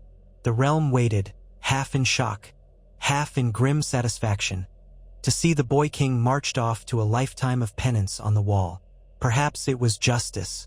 Perhaps it was too kind a punishment for a monster. Either way, Stannis would not have the boy's blood stain his hands in a public execution. This was not Robert's rebellion. Stannis believed in law, not vengeance, at least not where children were concerned, even if they were monstrous children. Soon, a column of guards led a wagon to the Rose Road North, carrying Joffrey in chains. The boy had shrieked and cursed, spitting at those who forced him into black garb. The small folk, upon seeing him pass, threw rotten fruit and shouted abuse. The newly minted recruits of the City Watch jeered him from a distance. Some accounts claimed that Joffrey cried out for his mother, forgetting that Cersei was no more. Her head had been taken. That day, if any had harbored doubts about King Stannis' severity, those doubts perished. No matter the boy's lineage, he had sat on the throne and caused endless suffering. Now he was stripped of everything and sent to a frozen land of exile. With that, the final vestiges of the Lannister regime ended, though pockets of resistance persisted in the Westerlands. Tywin's men guarded the roads near Casterly Rock, and Kevan Lannister struggled to rally the lesser Lannister bannermen.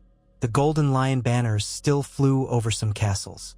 But no one believed the Lannisters would retake King's Landing, not with Braavosi gold flowing into Stannis' coffers, not with the Tyrells forging a truce that opened the way for stable trade. King Stannis, however, did not rest easy. The realm was battered, full of resentments. The starving city had not quite forgotten the terror of the siege, nor the cruelty of Joffrey's archers. The war in the Riverlands raged on, and the north might yet prove intractable. Balon Greyjoy had declared himself king of the Isles and the north, sailing his longships to raid the northern coast. Word filtered south of burning villages in the Stony Shore, of House Tallheart's seat under attack, of the Pike banner fluttering in defiance over occupied areas. Robb Stark, caught between a war in the Riverlands and the betrayal of the Greyjoys, had thus far been unable to repel them effectively. For his part, Stannis considered the Iron Isles an afterthought, until or unless they threatened the Crown's coasts in the west. Yet the Master of Ships, an old sea captain from Dragonstone, warned that the Ironborn might grow bolder if left unchecked. Davos gently suggested that a stable alliance with Robb Stark could unify the fleets of the North and the Crown against the Iron Isles. "We have ships, your grace, but the North can field men for a pincer attack. If the boy would but yield to you, we could combine our might." Balon Greyjoy's rebellion would be short-lived. Stannis agreed in principle, but it all hinged on how the negotiations with Robb Stark would fare. Days turned into weeks, and no raven replied from the north. Then came rumors that Robb and his advisors were deliberating. Some northern lords wanted to remain free, calling themselves the Kingdom of the North and the Trident. Others, including certain river lords, suggested that King Stannis might offer a better deal than indefinite war. There was also the matter of Jaime Lannister in Robb's custody. He remained the greatest bargaining chip if the North wanted concessions. Time passed, and the city grew anxious, waiting. In that lull, a stranger arrived at the gates. Brienne of Tarth, a tall, imposing woman in battered armor, seeking audience with the king. She had once been sworn to Renly Baratheon, rumored to have loved him in secret. Now she came with a quiet plea: safe passage to continue her personal quest, though what that quest entailed was not entirely clear. In the throne room she knelt. Her height made the kneeling look almost absurd, and told Stannis that she had no quarrel with him. She blamed herself for failing Renly on the night of his murder under mysterious circumstances. Word was that she bore a deep grudge against Stannis for rumored sorceries. Some whispered that Melisandre had conjured a shadow to kill Renly. But Brienne said only that she sought to avenge Renly by bringing to justice those truly responsible. That was enough to make some of Stannis' knights bristle, suspicious of the tall, fierce woman. But Brienne's words were measured. "If you had the means to slay Renly by sorcery," she said, "then you would not have faced him in battle near Storm's End. You would have struck him sooner, in the night, to seize Storm's End. I cannot say what truly happened, but I do not believe I have a direct quarrel with you, sire, if it was not your own hand that slew him thus. My oath was to Renly, and my oath now is to the memory of that rightful lord. I am no foe to the rightful king, if he stands for justice." Stannis studied her for a long moment from the Iron Throne. Melisandre's gaze flicked across the hall, but she remained silent, leaving the king to form his own judgment. At last Stannis spoke. "Renly was my brother. We were at odds, but I did not desire his death by treachery, no matter what you may think. I would have faced him openly had it come to it. Some accuse me of dark magic. Others say the Red Woman conjured a demon. I do not truck with illusions or murder. If you wish safe passage, you may have it, but on one condition. You swear you will not disturb the peace of the realm. Your vendetta for Renly must not become a sword aimed at me or mine. Brienne bowed her head. I swear it on my honor. My quarrel is not with you or your city. I seek only the truth, and to keep the last vestiges of my vow. Let me pass, and I shall not trouble your reign. Stannis granted it, somewhat reluctantly, and Brienne was escorted out. Rumors followed her. Some said she would wander the war-torn roads, searching for remnants of the Rainbow Guard. Others whispered that she might head north, for reasons unknown. Yet her presence reminded the court that Renly's ghost still haunted the realm, that many had loved him deeply, and not all would embrace Stannis with open arms. Meanwhile, the Tyrells consolidated their position. Loras Tyrell, the Knight of Flowers, rode into King's Landing with a small retinue, partially as a show of good faith, partially to inspect the damage done during the siege. His beauty and skill with a sword captivated commoners, though Stannis found him somewhat frivolous. Nonetheless, Stannis welcomed him politely. Courtly politeness was new territory for the king. Loras, for his part, maintained an aloof courtesy, still grieving Renly. But the Tyrell alliance was sealed, if not with the marriage of Marjorie, then with the betrothal of Shireen and Willis. The city streets brightened marginally, as a trickle of gold from the Tyrell coffers combined with Braavosi coin to rebuild shops and replace destroyed houses. The faith of the Seven also began to reassert itself. The High Septon, selected with some input from the Tyrell faction, arrived to bless the new rule, though his relationship with Melisandre remained frosty. She continued lighting her fires in a small courtyard of the Red Keep, praying to Lawler, the Lord of Light. In the midst of this delicate dance, a raven from the north finally arrived, the seal of House Stark impressed into the wax. Stannis broke it in the council chamber with Davos, Melisandre, and a few others present. He read the words carefully, his expression unmoving. Stannis Baratheon, you are not the king we chose, yet you may be the king we must treat with. My father died by the Lannisters' treachery. I have warred against them to avenge him and defend the north. I have been proclaimed king in the north by my bannermen, an honor I cannot easily cast aside. Yet your letters speak of justice, and I have no desire to see further bloodshed if it can be avoided. I propose a meeting between our envoys at Moat Cailin, the ancient stronghold guarding the Neck. There, we may discuss terms by which the North could rejoin the realm under your rule, or else remain independent if no fair agreement can be found. I will not kneel lightly, but I will hear your words. I ask you to come in good faith. Bring a retinue you trust. Robb Stark. Stannis folded the parchment. A hush fell. Then the king gave a short nod, passing it to Davos. Moat Cailin, he murmured. It's a ruin, but a strategic one. The Neck is not an easy place for armies to pass. Davos read the letter, lips moving slightly. He invites terms. That's more than we had reason to expect. He might truly be willing to bend if we offer him the justice he desires. Or he could be stalling for time. Stannis stared at the table map. We cannot let the North tear away from the Iron Throne. If it does, we invite the risk that other great houses will do the same. Dorne might yearn for independence, the Iron Islands likewise. Soon we'd have half a dozen petty kingdoms again. Yet we need the North swords against the Greyjoys. And as you have said, the boy has cause for vengeance against the Lannisters, not me. I will treat with him, but not at the cost of fracturing the realm. Davos studied the king's expression. Then we must approach the negotiations with caution and at least some willingness to compromise. In the next fortnight, a royal progress was planned. Stannis decided to lead a moderate-sized retinue north, flanked by 200 mounted knights, some men-at-arms, and a handful of sellswords from Braavos. He left King's Landing in the hands of Lord Celtigar and a newly formed council that included several Tyrell representatives. Davos accompanied Stannis, as did Melisandre, though many whispered that her presence might inflame tensions with the northern lords who reshaped the old gods. Still, Stannis would not leave her behind. She had become, in her own mysterious way, an unofficial advisor whose predictions he rarely dismissed.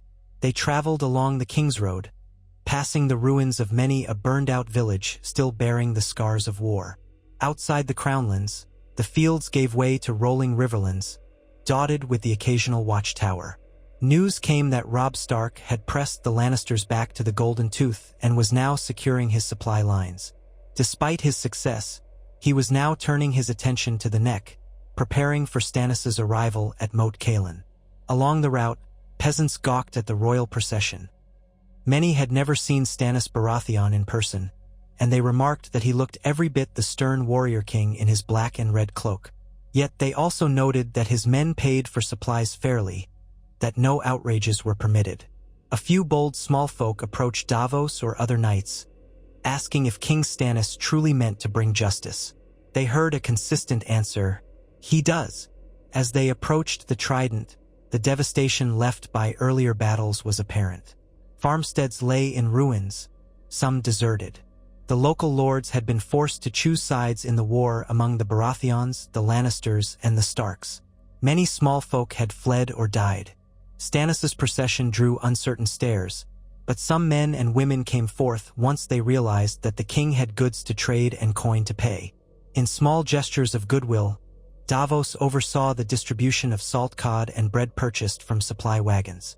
The common folk seemed puzzled by such treatment, having expected only marauding soldiers.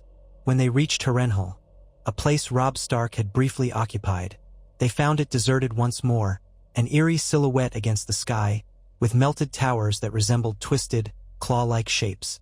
Ravens flapped overhead, drawn by the aura of death. Some cursed the fortress as cursed indeed. The king's party made camp outside its walls, refusing to lodge within. That night, Melisandre walked alone among the blackened stones, as if searching for something. Men whispered about ghosts and shadows. None dared linger too close to her. Stannis stared at the towering ruin from his tent, face grim. He recalled tales of Harrenhal's monstrous forging under Harren the Black, of how the dragons had reduced it to slag. He told Braavos that if they emerged from this war with the realm intact, Harrenhal might be torn down entirely, so its curse could plague the land no more. Braavos had no strong opinion, but he recognized that Harrenhal's strategic location might prove useful. Still, the king seemed almost spooked by the place. The next morning, they pressed on north. As they neared the Neck, the terrain changed, becoming marshy and difficult to navigate. Stannis had chosen to travel lightly for exactly this reason. Large hosts could easily be bogged down. Scouts went ahead, guided by local crannogmen who served House Reed, sworn to the Starks. These guides were silent, watchful, painting their faces with mud and carrying frog spears. They made no secret that they believed in Robb Stark's cause, but they had been commanded to escort King Stannis safely to Moat Cailin. So they did. At last, the party arrived at the fortress of Moat Cailin, or what remained of it. Long ago, the moat had been a line of tall towers rising out of the swamp, a near impenetrable defense. Now only 3 towers stood, and 2 of them were half collapsed. The largest tower still had a partial roof and ramparts. Between the towers stretched a thick, boggy field, treacherous to cross. Robb Stark's banners flew on the rampart, gray direwolf on white. Stark outriders stood guard. The king in the North's host was encamped along higher ground north of the fortress, cunningly placed so that any approach from the south would have to slog through the bog or try to storm the ruin. Stannis announced his arrival by sending a herald forward. Moments later, a small group of northern horsemen approached the ruin from the other side.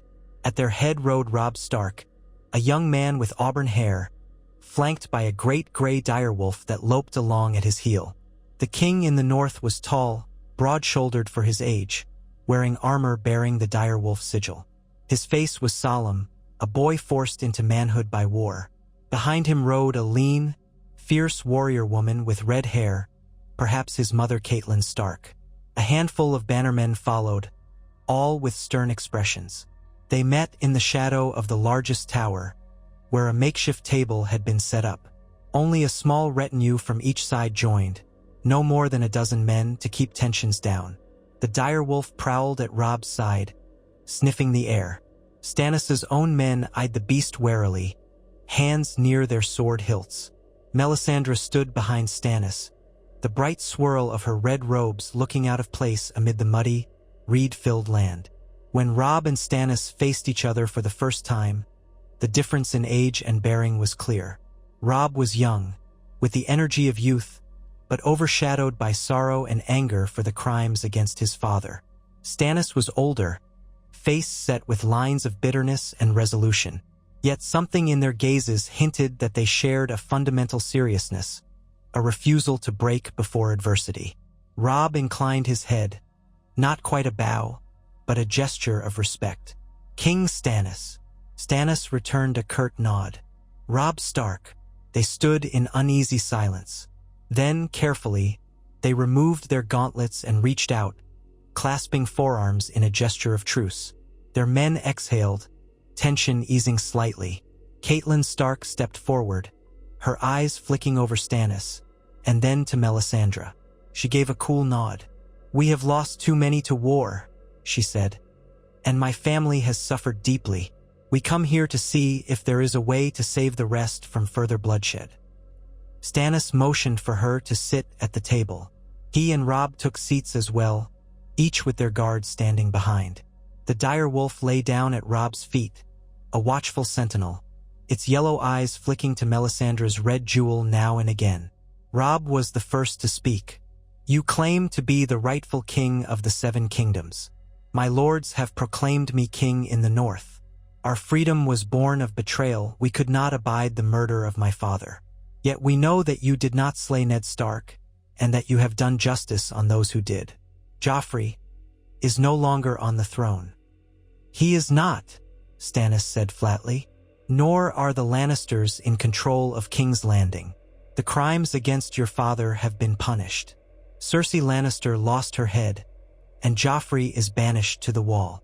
Robb's mouth twitched, a complex mix of relief and unresolved rage.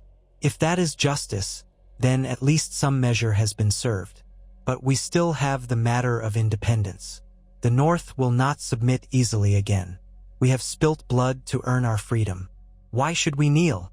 Stannis' glare darkened, but he reined it in. "Because the realm must not be fractured. You say you have earned your freedom, yet all you have earned is more war. The Greyjoys raid your coasts. They claim the North now belongs to them. If you remain separate, you must fight them alone. I offer a chance to unite. Our fleets, combined, can crush the ironborn and bring peace. I have no quarrel with the North, and I will not hold your rebellion against you if you swear fealty now." Robb's jaw tightened, and Catelyn placed a hand on her son's armored forearm. Her voice was softer.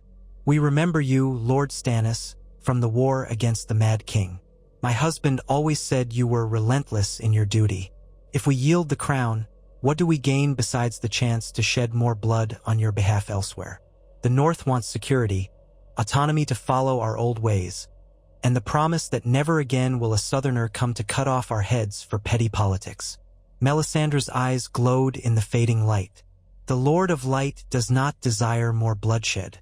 This is a chance to end the darkness that envelopes us." Robb regarded her warily. He had heard rumors that Stannis' Red Woman had conjured shadows, yet he seemed more curious than afraid. "We keep the old gods," he said.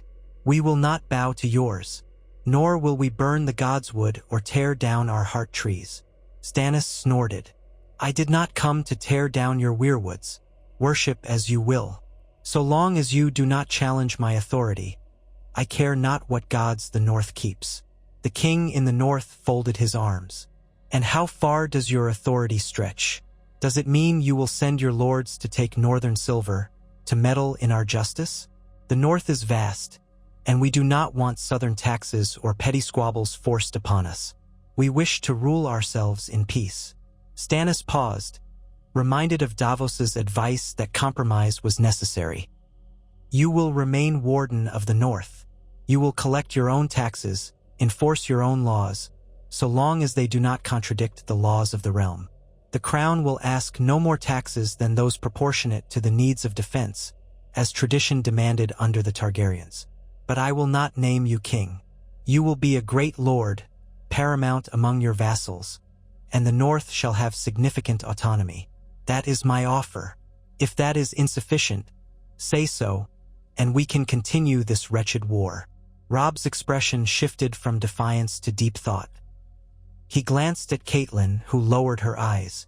They had faced many losses, including the uncertain loyalty of the Riverlords, some of whom might prefer to remain aligned with the Iron Throne if it meant peace. Robb's own men were war-weary, and the ironborn invasion in the north was stretching them thin. The thought of fighting Stannis' Southron forces, bankrolled by Braavos, might be too daunting. Still, giving up the crown meant letting go of the independence they had declared in Ned Stark's name. In a voice edged with sadness, Robb said, "We never wanted war. My father only wanted justice, and he died for it. So we took up swords and called ourselves free. But if your justice is true, if you will not become another tyrant like Joffrey, I may accept. I must speak with my lords. They named me king in the north. I cannot simply discard that crown without their counsel." Stannis nodded curtly. "Do so, but understand, the realm needs unity to stand against greater threats. The Ironborn are one. The Lannisters, broken though they are, remain dangerous. Winter is coming, and I have heard dark tales from beyond the wall. If you do not rejoin the realm, you stand alone in the cold." The wind sighed through the reeds around Moat Cailin. The dire wolf gave a low growl, as if sensing tension. Robb's gaze flicked to the beast and back. "Give me 3 days to consult with my bannermen. We will meet again here if you agree. Then I will offer a final answer." Stannis glanced at Davos, who gave him the slightest nod. 3 days, Stannis agreed. Thus ended the first day of negotiations. Robb and his party withdrew to the northern side of the ruin, where tents and banners stood. Stannis' men made a camp to the south. Between them lay the bog and the crumbling walls of ancient Moat Cailin, a no-man's land that seemed a metaphor for the uncertain realm. That night, each side kept watchful guard, uneasy in the knowledge that one betrayal could spark a new conflict. But no betrayal came. Instead, by firelight, each side spoke among themselves about the shape of the realm, about duty and honor, about whether it was time to end the bloodshed. Melisandre paced through the king's tent, red robes trailing behind her as she whispered of omens in the flames. Stannis barely listened. He was more concerned about how to incorporate the North. If Robb Stark demanded too much, or if his lords insisted on independence, Stannis would be forced to either yield, destroying the notion of one realm, or fight a brutal war. And if he fought, the Iron Bank would expect results, not a draining quagmire in the swamps. Meanwhile, Robb Stark conferred with his mother, Caitlin, and his bannermen. The Great John Umber, the Blackfish Brynden Tully, Roose Bolton, others whose names carried weight. Some insisted that the North had bled for independence, that to kneel again would dishonor Ned Stark's memory. Others pointed out that if King Stannis recognized the North's autonomy in nearly all matters, then the crown was purely symbolic, a nominal overlordship that might stave off further conflict. Robb, torn, listened to each argument. Caitlin spoke of preserving lives. The Great John roared that they had crowned a king and they would stand by him. Roose Bolton, quiet and watchful, merely pointed out that continuing the war might be unwise against a foe with Braavosi backing. The air around the camp crackled with debate. On the second day, there were small gestures of goodwill. A few huntsmen from each side scoured the marsh for game, returning with eels and waterfowl, which were shared in limited measure between the two camps. A group of northern men repaired part of the broken causeway, and Stannis' knights offered assistance hauling timber. These small acts did not forge a grand friendship, but they lowered the temperature of suspicion. Melisandre was seen walking near the bogs at midday, gazing into the water as though it might reveal hidden truths. The dire wolf ghosted around the outskirts of the ruin, never letting her out of its sight. Some men whispered that the wolf sensed a strange power in her. By the dawn of the third day, the northern lords had come to a near consensus. Robb Stark would remain king in the North in name until the war with the Ironborn was resolved. Afterward, if Stannis made good on his promise to restore order and let the North rule itself in peace, they would bend the knee and accept the overlordship of the Iron Throne, on condition of near-complete autonomy, the release of Northern prisoners, and official recognition of Ned Stark's loyalty. The catch was that they wanted a formal apology from the Crown for Ned Stark's execution, and they also wanted certain hostages to ensure that no Southern betrayal would occur. Catelyn Stark suggested that hostages might be a form of forging trust. Some, like the Great John, balked at the idea, but many saw it as a practical measure to keep the peace. Robb agreed in principle. They had to ensure that the new king would not turn on them once the Greyjoy threat was quelled. Thus, on the third day, Robb and his advisors met with Stannis and his retinue again at the table in the shadow of the tower. This time, the conversation was more direct. Robb set out his terms. "We will swear fealty, as vassals of the Iron Throne, once the Ironborn are defeated or withdrawn from our lands. The North shall collect its own taxes, have its own laws, and the Crown shall not override them save in extraordinary circumstances. My father's honor must be restored, formally, in a decree that recognizes him as a loyal hand, unjustly executed by Cersei and Joffrey. Lastly, we require certain sureties, hostages to ensure the Crown's good faith." Stannis' face hardened. "Hostages? Who would you have me send?" He looked to Davos, who kept an impassive face. Melisandre stood as still as a statue, the faint breeze stirring her red hair. Catelyn spoke, her voice gentle but firm. "They need not be of your own kin, your grace. Perhaps men of your court who are dear to you, so that you would think twice before breaking faith." Stannis bristled, disliking the notion of handing over any allies. "And what of men from your side, to remain in King's Landing? Hostages go both ways, if we are to have trust." Robb nodded. "Agreed. We can send hostages to the capital, men of honor and name, so that you know we will not rebel at the first opportunity. We have no desire to break faith if the Crown does not break faith with us." Stannis tapped the table, considering. "Very well. Hostages on both sides. I will name a few lords who shall dwell in Winterfell or wherever you deem safe. You will send a few of your own to King's Landing, though they will be well treated as guests, not prisoners unless you turn on me. Does that satisfy your bannermen?" Robb hesitated. "It should, but they will insist on seeing immediate action against the Ironborn. My sister, they say, was taken by them, though I do not know if that rumor is true. The Ironborn hold Deepwood Moat and threaten Torrhen Square. We cannot kneel while our homes burn." Stannis stared. "Then we begin planning a campaign against the Iron Isles. My fleet is strong, and I have more ships under construction in the Blackwater. The Tyrell ships might join as well.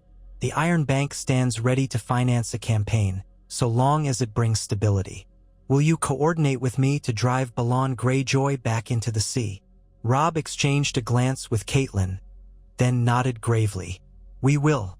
My lords know the northern coasts best, but we have little naval power left. Our fleets are small. If you attack by sea, we can march men to retake the fortresses on land. The Greyjoys cannot stand against a united front." In that moment, a sense of real possibility flickered to life.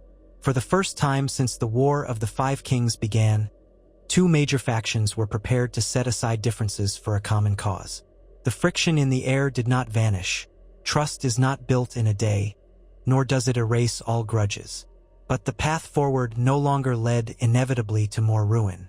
Stannis produced a parchment and quill, and they began drafting the formal agreement. A hush lay over the men as King Stannis of the Iron Throne and Robb Stark, king in the North, hammered out the details. The terms stated, Robb Stark would remain king in the North in name until the Ironborn were driven from northern lands. Upon completion of that campaign, he would renounce the title in favor of Warden of the North and swear fealty to Stannis Baratheon. The Crown recognized Ned Stark's loyalty and declared his execution unlawful, placing full blame on Cersei Lannister, Joffrey Waters, and their accomplices. The North would retain broad autonomy, including local law and taxation rights, with minimal interference from King's Landing. Hostages would be exchanged to secure the peace, to be named in a separate document. They would live in comfortable quarters, treated as guests unless either side violated the peace. The Crown and the North would join forces against Balon Greyjoy's rebellion, coordinating naval and ground assaults to restore northern lands. The Riverlords loyal to Robb Stark would be pardoned for any actions taken in the war, on condition that they also submit to the King's peace. Upon concluding the war with the Ironborn, an official ceremony of fealty would take place in Winterfell, sealing the new era of unity between North and South. The final lines were written in Davos's neat hand, and both Stannis and Robb affixed their seals. The Watchers breathed a collective sigh, some with relief, others with caution. The dire wolf at Robb's feet sniffed the parchment as if considering its own endorsement. With that, the deal was struck. A treaty bridging a bitter divide. A promise that the War of the Five Kings might not claim any more lives, at least not between Stannis and the North. They were not allies in the sense of unwavering friendship, but they were partners against the Ironborn. The sense of finality in that moment was undercut only by the knowledge that many tasks remained. That afternoon, as the two camps began mingling with subdued curiosity, Catelyn Stark approached Stannis privately. Her demeanor was guarded but polite. "Your Grace, I ask that you show clemency to certain Riverler DS who were uncertain in their loyalties. They served the Tullus but then found themselves caught between Lannister threats and your own approach. If they swear fealty now, they should not be punished." Stannis's brow furrowed. "If they come forward voluntarily, I will extend the same pardons I have offered. But if any remain openly hostile, I will not hesitate to bring them to heel. My justice is not gentle, Lady Stark, but it can be fair." She nodded, looking tired. "Thank you." Meanwhile, Robb greeted Davos, who wore a slight smile. "You're the hand of the king, yes?" the young wolf asked. "I have heard curious tales of you, Ser Davos. How you once smuggled onions into Storm's End during Robert's rebellion." Davos inclined his head, modestly. I was once a smuggler, then I became Stannis's knight, and now I'm Hand of the King. Life is full of strange turns." Robb's expression turned thoughtful. "You have my respect, Ser Davos, for your loyalty and honesty. If you ever have counsel for me as well, I would be glad to hear it. I sense you see things clearly." Davos, slightly flustered by the compliment, merely said, "I will do my duty to the realm to keep it whole. If that means speaking with you, I welcome it." And they shook hands. Not everyone was so cordial. Roose Bolton lingered at the edge of the gathering, his pale eyes flicking over Stannis and Melisandre with a chill. The Red Woman met his gaze, and in that moment, there was an unspoken tension. Two Watchers on the periphery, each with secrets. But neither spoke. A precarious peace was being woven, and for now, both sides needed it. By dusk, the details were ironed out. Each side would remain encamped for another day while messengers went to and fro, finalizing the hostage names, the supply lines, and the timeline for the joint campaign against the Ironborn. Word would be sent to King's Landing of the treaty, so that the Crown's ships could begin preparing for war in the west. Stannis found himself reflecting that if Robert were alive to see this, two Baratheon brothers gone, one crowned, and the North forging an uneasy alliance, he might be baffled by how quickly the realm had changed. Yet Robert's legacy had been squandered by debt, wine, and the Lannisters' machinations. Now it fell to Stannis to pick up the pieces and reforge a battered kingdom. That night, under a sky half obscured by drifting clouds, Melisandre lit a small brazier near the Moat Cailin towers. Stannis approached, arms folded, gazing into the dancing flames. The flicker of red and gold illuminated his face, etching every hard line. She said quietly, "You have taken a step toward unifying the realm. The war's fires may soon be banked, at least in part." Stannis exhaled. "We still have the Greyjoys to handle, and the remnants of the Lannisters. Not to mention the Tyrells, who might see an advantage in sowing discord if it suits them. Nothing is final. But yes, we have a measure of hope." Melisandre smiled faintly, the fire reflecting off her ruby. "Hope is a spark in the darkness. But do not forget, Your Grace, the true darkness lies beyond the wall." You must prepare." He gave her a sidelong look. "So you've said, a cold wind rises and the dead walk, or so your prophecy warns. But we have more immediate wars to fight." "All is connected," she murmured. "Balon Greyjoy, Tywin Lannister. These are trifles next to what stirs in the far north. Only a united realm can stand against it. Perhaps this peace with the Starks is the first step." Stannis was silent, letting the flames dance in his vision. For a moment, he thought he saw shapes flicker in the fire, massive figures with glowing blue eyes. Then it was gone. He blinked, half certain it was an illusion, or something more. He turned away. "I will do what must be done," he said curtly. "Pray your Lord of Light gives me strength." Across the bog, Robb Stark sat in his tent with gray wind at his feet. The dire wolf nuzzled Robb's hand, as though sensing his turmoil. Catelyn sat on a wooden stool. "You did well," she said softly. "Your father would be proud to see the North spared further bloodshed. I know how difficult it is to relinquish the title of king. But if this yields peace and justice for father, then maybe it is the right thing." Robb nodded slowly, fingers threading through the wolf's thick fur. "I only hope Stannis proves a better king than Joffrey or the Mad King. If he betrays us," she squeezed his shoulder, "we will be ready, but let us pray he does not." Outside, the crickets sang in the darkness, and the torches along the moat's broken walls flickered like distant stars. The men of the north and the men of the crown kept watch in uneasy truce. The land itself felt ancient, as if it recalled a time when the first men built the moat, centuries before the Targaryens. Now, that old fortress hosted a moment of potential unity, bridging a kingdom torn by war. The next day, hostages were named and records sealed. From Stannis' side, he chose several lords who had risen with him early on and held significant lands in the Stormlands. They were uneasy about going north, but they bowed to the king's will. From Robb's side, several lords of the Riverlands were selected, men whom Robb trusted but also needed as pledges of good behavior. Each side grumbled, but the matter was done. A final handshake between Stannis and Robb sealed it. Then the king in the north and his entourage rode away, back toward their main host, to prepare for the Ironborn campaign. Stannis and his men broke camp and began their journey south, aiming to pass around the western roads to gather ships in the southern ports before heading for the coastline near the Westerlands, where the main assault on the Iron Isles might be launched. As Stannis rode from the marsh, Braavos at his side, the king spoke in a low tone.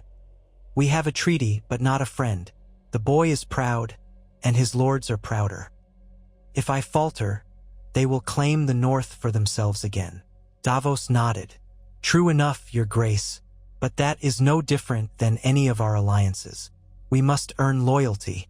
Perhaps if we drive the Ironborn back and treat the north fairly, we'll have peace that lasts longer than a single campaign." Stannis' mouth curved in a faint, sardonic smile.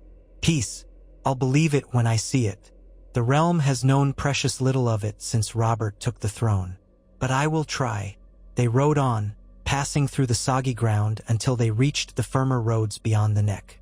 Autumn leaves drifted on the wind, red and gold, swirling around the king's company. The threat of winter lingered at the horizon, but for now, the realm took a tentative step away from civil war. Far in the south, in King's Landing, the Tyrells and the Crown's new council would receive news of this development. The Iron Bank's representatives would note it with satisfaction, marking in their ledgers that Stannis was one step closer to consolidating his rule. Across the sea, merchants might see the prospect of renewed trade and a stable monarchy as reason to invest again in Westeros. Yet the war was not finished. The Greyjoy banners still flew over conquered northern castles. Tywin Lannister crouched behind his walls, searching for a chance to strike back or cut new deals. Across the narrow sea, exiled Targaryens or other claimants might harbor their own ambitions. And the warnings of the Red Priestess haunted Stannis. The true war lies beyond the wall.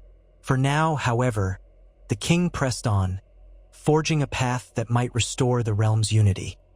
He carried with him a weight of debts, both in gold to Braavos and in duty to the lords who had bled for him. But if there was any man in Westeros who could shoulder that burden, It was Stannis Baratheon, whose will was as iron as the throne he now commanded. Weeks later, ravens flew from Moat Cailin and from Stannis' camps, bearing the news of the new Crown North alliance.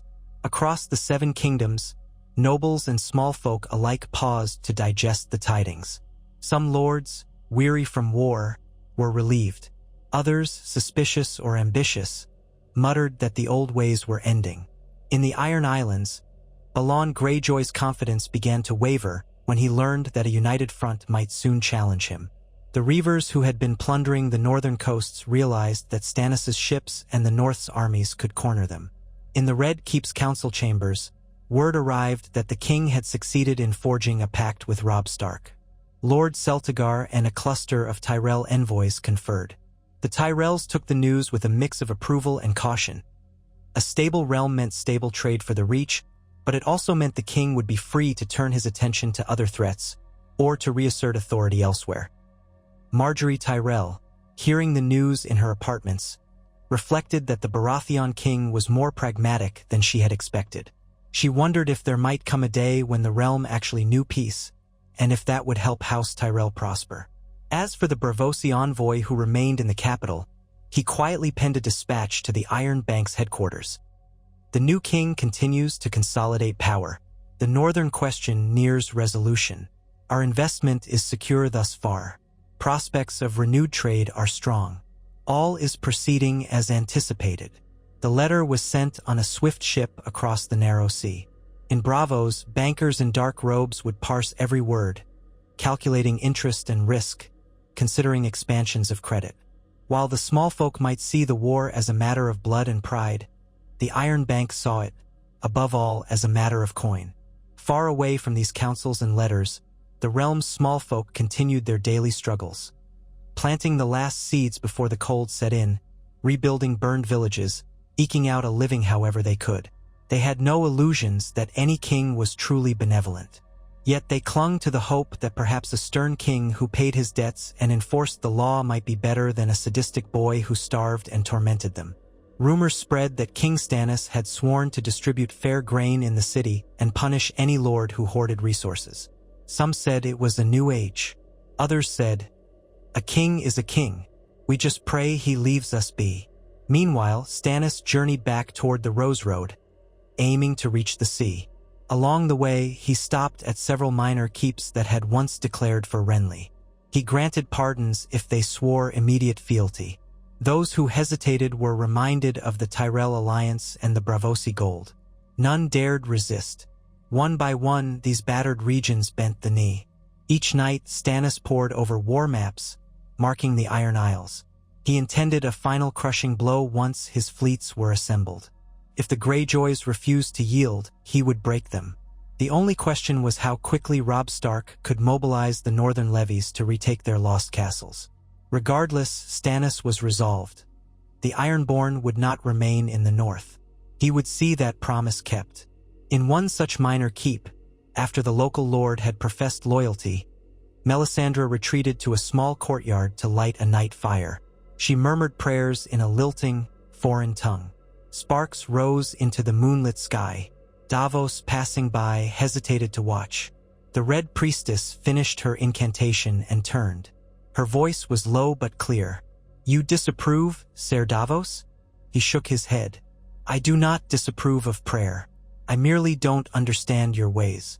But the king trusts you, so I respect that." She stepped closer, the fire reflecting on her features. "You have a pure heart, Braavos Seaworth. You are not easily swayed by illusions, nor are you a man of cunning. Yet you stand by the king, and that is your strength. You wonder if my visions are real, whether I truly see shapes in the flames." Braavos looked away, uneasy. "I believe you see something. I just pray it doesn't lead us into more darkness." Melisandre smiled, strangely gentle. "The night is dark and full of terrors, but we bring the light.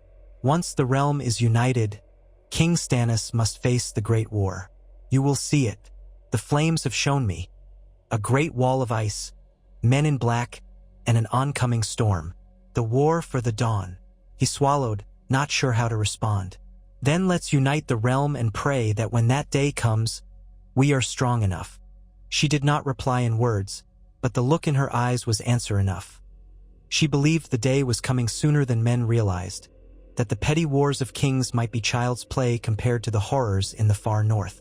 Yet for now, the mortal realm had to settle its mortal disputes. That was the puzzle. Unite or perish separately. When the king's party finally reached the coast, near the borders of the Reach and the Stormlands, they beheld the newly expanded fleet anchored in a protected bay. Sails with the flaming heart sigil fluttered. Men bustled on the docks, loading provisions. Stannis dismounted and walked along the piers, exchanging curt greetings with admirals and captains. He wanted to see everything with his own eyes. This was the navy that would soon challenge the Ironborn. The wind off the water tasted of salt. Gulls squawked overhead. Melisandre gazed at the horizon, hair blowing. Davos, nostalgic for his smuggling days, paused to admire the hulls of the swift galleys. This was no scraggly force, it was a disciplined, well-funded armada, thanks to Braavosi coin. Some old sailors bowed, murmuring that they had served under Stannis when he was master of ships, back in Robert's day. Felt like a lifetime ago. Stannis nodded, hands locked behind his back, a flicker of memory crossing his face. He had always been more at home on the deck of a ship than in the plush corridors of a castle. Now he was king and he had to play the part. But if war at sea was required, he would not hesitate. He inspected the ballistae, the cargo of tar and pitch, the newly forged rams. The Ironborn might be fearsome at sea, but they would meet a king who knew the waves too. Word had reached them that Balon Greyjoy was holed up on Pike, sending out reaving parties, but not prepared for a full confrontation. That suited Stannis just fine. He intended to bring the fight to the Ironborn at a time of his choosing, in coordination with Robb Stark's ground forces. While the king prepared, ravens flew back and forth between the fleet and King's Landing, updating the capital's council. The Tyrells agreed to dispatch a few ships as well, though they were more famed for their knights than their navy. The Iron Bank's envoy in the city forwarded additional funds to ensure the fleet was well supplied. Carts full of iron-tipped bolts and rope for siege engines rattled down the Rose Road, escorted by crown men who bore Stannis's banner. The realm, though still fragile, was slowly turning its war machine against the Greyjoy rebellion. The months ahead would see storms at sea, waves crashing against hulls, and the iron price tested against Braavosi gold. In King's Landing, the small folk looked on with cautious hope. Bread was still expensive, but no longer out of reach. The City Watch, under new leadership, patrolled the streets with a firmer hand and less corruption, punishing looters and thieves. Murmurs about the Red Queen from the east died down, replaced by talk of the king's progress in forging alliances. The memory of Joffrey's reign lingered like a sour aftertaste, but each day it receded as Stannis's men minted new coins bearing the crowned stag in a fiery heart. It was said that at the House of Black and White in Braavos, the coiners had prepared plates for Westerosi currency, ensuring the Iron Bank's direct tie to the crown's new money. A mark of the times. The realm's currency was stabilized by foreign bankers, but at least it was stable. Renly Baratheon's shadow still loomed. The Tyrells had not wholly forgiven Stannis for that war. Yet Mace Tyrell was opportunistic enough to accept the betrothal arrangement. Marjorie, in fact, traveled to the city, though not as queen. She was greeted politely, a guest of the court, and found that the people still admired her beauty and grace. She dedicated herself to charitable works, distributing bread to orphans, winning hearts as she always had. Stannis, hearing of this, remained impassive. He did not object to philanthropy. If Marjorie's kindness helped quell unrest, so be it. The Red Priestess regarded the young Tyrell maiden with a curious detachment, as though seeing no threat in her. Celis, Stannis's wife, holed up in her own chambers and seldom appeared in public, overshadowed by so many new faces at court.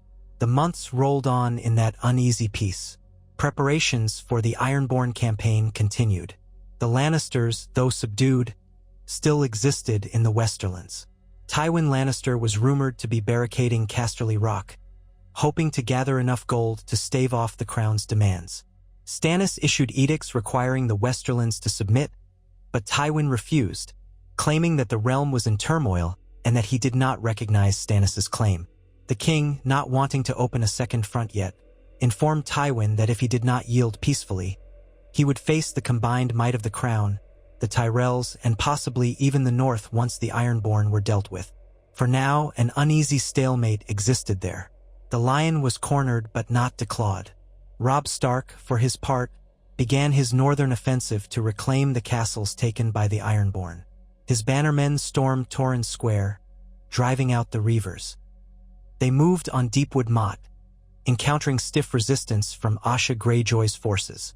Word spread that the fighting was brutal.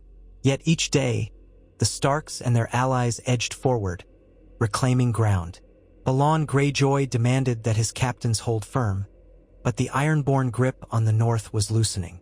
All these events wove together into a realm in flux, each day overshadowed by the question: would King Stannis' new approach hold, or would it collapse under the weight of old grudges? The Iron Bank continued to provide the king with the funds he needed, so long as he remained the best investment. Sel's words, hearing of stable pay, flocked to Stannis' banners. The city's blacksmiths clanged steel day and night, forging weapons for an expanded royal host. The Red Priestess lit her fires in the courtyard of the Red Keep, whispering that the cold darkness would soon descend from the far north. Some men scoffed, others worried. And so it was that Westeros drifted from the immediate chaos of the War of the Five Kings into a tenuous new phase. A single king seated on the Iron Throne, bound by an alliance with the North, supported by the Tyrells for the sake of trade, overshadowing the Lannisters, yet still tested by the Greyjoys and 1,000 simmering tensions. It was far from the ideal of a united, peaceful realm, but it was closer than the realm had been in many bloody moons. In King's Landing, children ran through the streets carrying small wooden stag figurines, sold by street vendors who carved the king's sigil.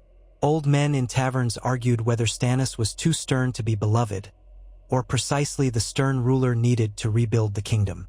Fishermen on the Blackwater tested new boat designs, financed by a Braavosi lender who had confidence in the crown's currency. And on the horizon, storm clouds gathered, whispering of the next challenge. One windy evening, King Stannis stood on a balcony overlooking the city. Fires dotted the rooftops, flickering in the gusts.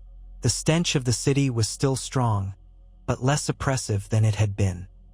He wore a plain cloak, the hood thrown back, and on his brow rested a simple crown, black iron set with a single ruby shaped like a flame. His eyes traveled across the rooftops, from Flea Bottom to the Street of Steel, to the mighty walls that had once resisted assaults from men and dragons alike. He allowed himself a moment of reflection. Behind him, Davos stepped forward quietly. "Your Grace," he said, "news from the north. Robb Stark has retaken Deepwood Moat. The Ironborn are in retreat there. The campaign goes well." Stannis nodded, lips a thin line. "Good. Then soon we can strike at Pike from the sea. End Balon's rebellion for good. The realm bleeds enough already." Davos hesitated, then ventured, "The small folk. They speak better of you now, Your Grace. The bread distribution and the new coin have helped. They no longer fear daily riots." Stannis exhaled, letting the wind tug at the cloak. "I do not require their love, only their acceptance and obedience under just rule." "Aye, Your Grace," Davos said with quiet fondness, "and I believe they're coming to accept you indeed." He paused. "The Iron Bank is pleased with your progress. The Braavosi representative says that once the Greyjoys are defeated, trade can flourish further. You might even pay off a portion of the principal sooner than expected." Stannis snorted softly. "The day I am free of debt to Braavos will be a day worth marking. But for now, their coin has served its purpose. Without it, the Lannisters would still rule through gold. Now the throne is properly funded." Davos shifted, gazing at the city. "It's strange, isn't it, that so many events turned on the Iron Bank choosing to support you at the start? If they had not withdrawn from the Lannisters, if Tywin had paid them sooner, or if events had gone otherwise." Stannis's brow furrowed. "We would be in a very different situation, one I do not care to imagine." The realm might still be under that vicious boy's rule, or we might be deep in some fresh civil war. But that is not the path we walk. He turned from the balcony. Far below, the city's sounds rose in a quiet din. The king's footsteps echoed on the stone floor. Braavos followed him into the corridor, where a line of torches guttered. Melisandre was not in sight, presumably at her devotions. Stannis removed his crown, handing it to an attendant. He looked tired, but determined. The day's responsibilities were not done. In the hush of that corridor, with the faint scent of smoke in the air, Stannis murmured, "We will unify this realm or die trying. The north, the south, the isles. All of it must be one. Only then can we face what comes." Braavos bowed his head slightly. "I'll stand by you, your grace." Stannis nodded, an acknowledgement of unwavering loyalty, and walked on. The corridor's shadows swallowed them. The city's flickering lights remained beyond, under a sky that promised storms, but also, perhaps, a dawn. The story of how the Iron Bank had chosen Stannis from the start, toppling the Lannisters' hollow gold, was by now well known among courtiers and merchants. Yet beyond that immediate cause lay a deeper destiny, shaped by war, duty, and the unrelenting will of a man who would not break. The illusions of Lannister grandeur were gone, replaced by a new and harsher truth. The crown belonged to Stannis Baratheon, the king who had paid for his seat in iron coin and blood. Whether that would prove a blessing or a curse for Westeros remained to be seen. But for the moment, at least, the tides of war had shifted. Justice wore a crown of iron and rubies, cold and unyielding, while far in the north, the wind carried the faintest chill of something older and deadlier. If the realm stood together, maybe it could survive both the storms of mortal ambition and the greater storm yet to come. Such was the shape of the world after the Iron Bank turned its favor upon Stannis Baratheon from the very beginning, collapsing the Lannisters' finances and turning the tide of the War of the Five Kings.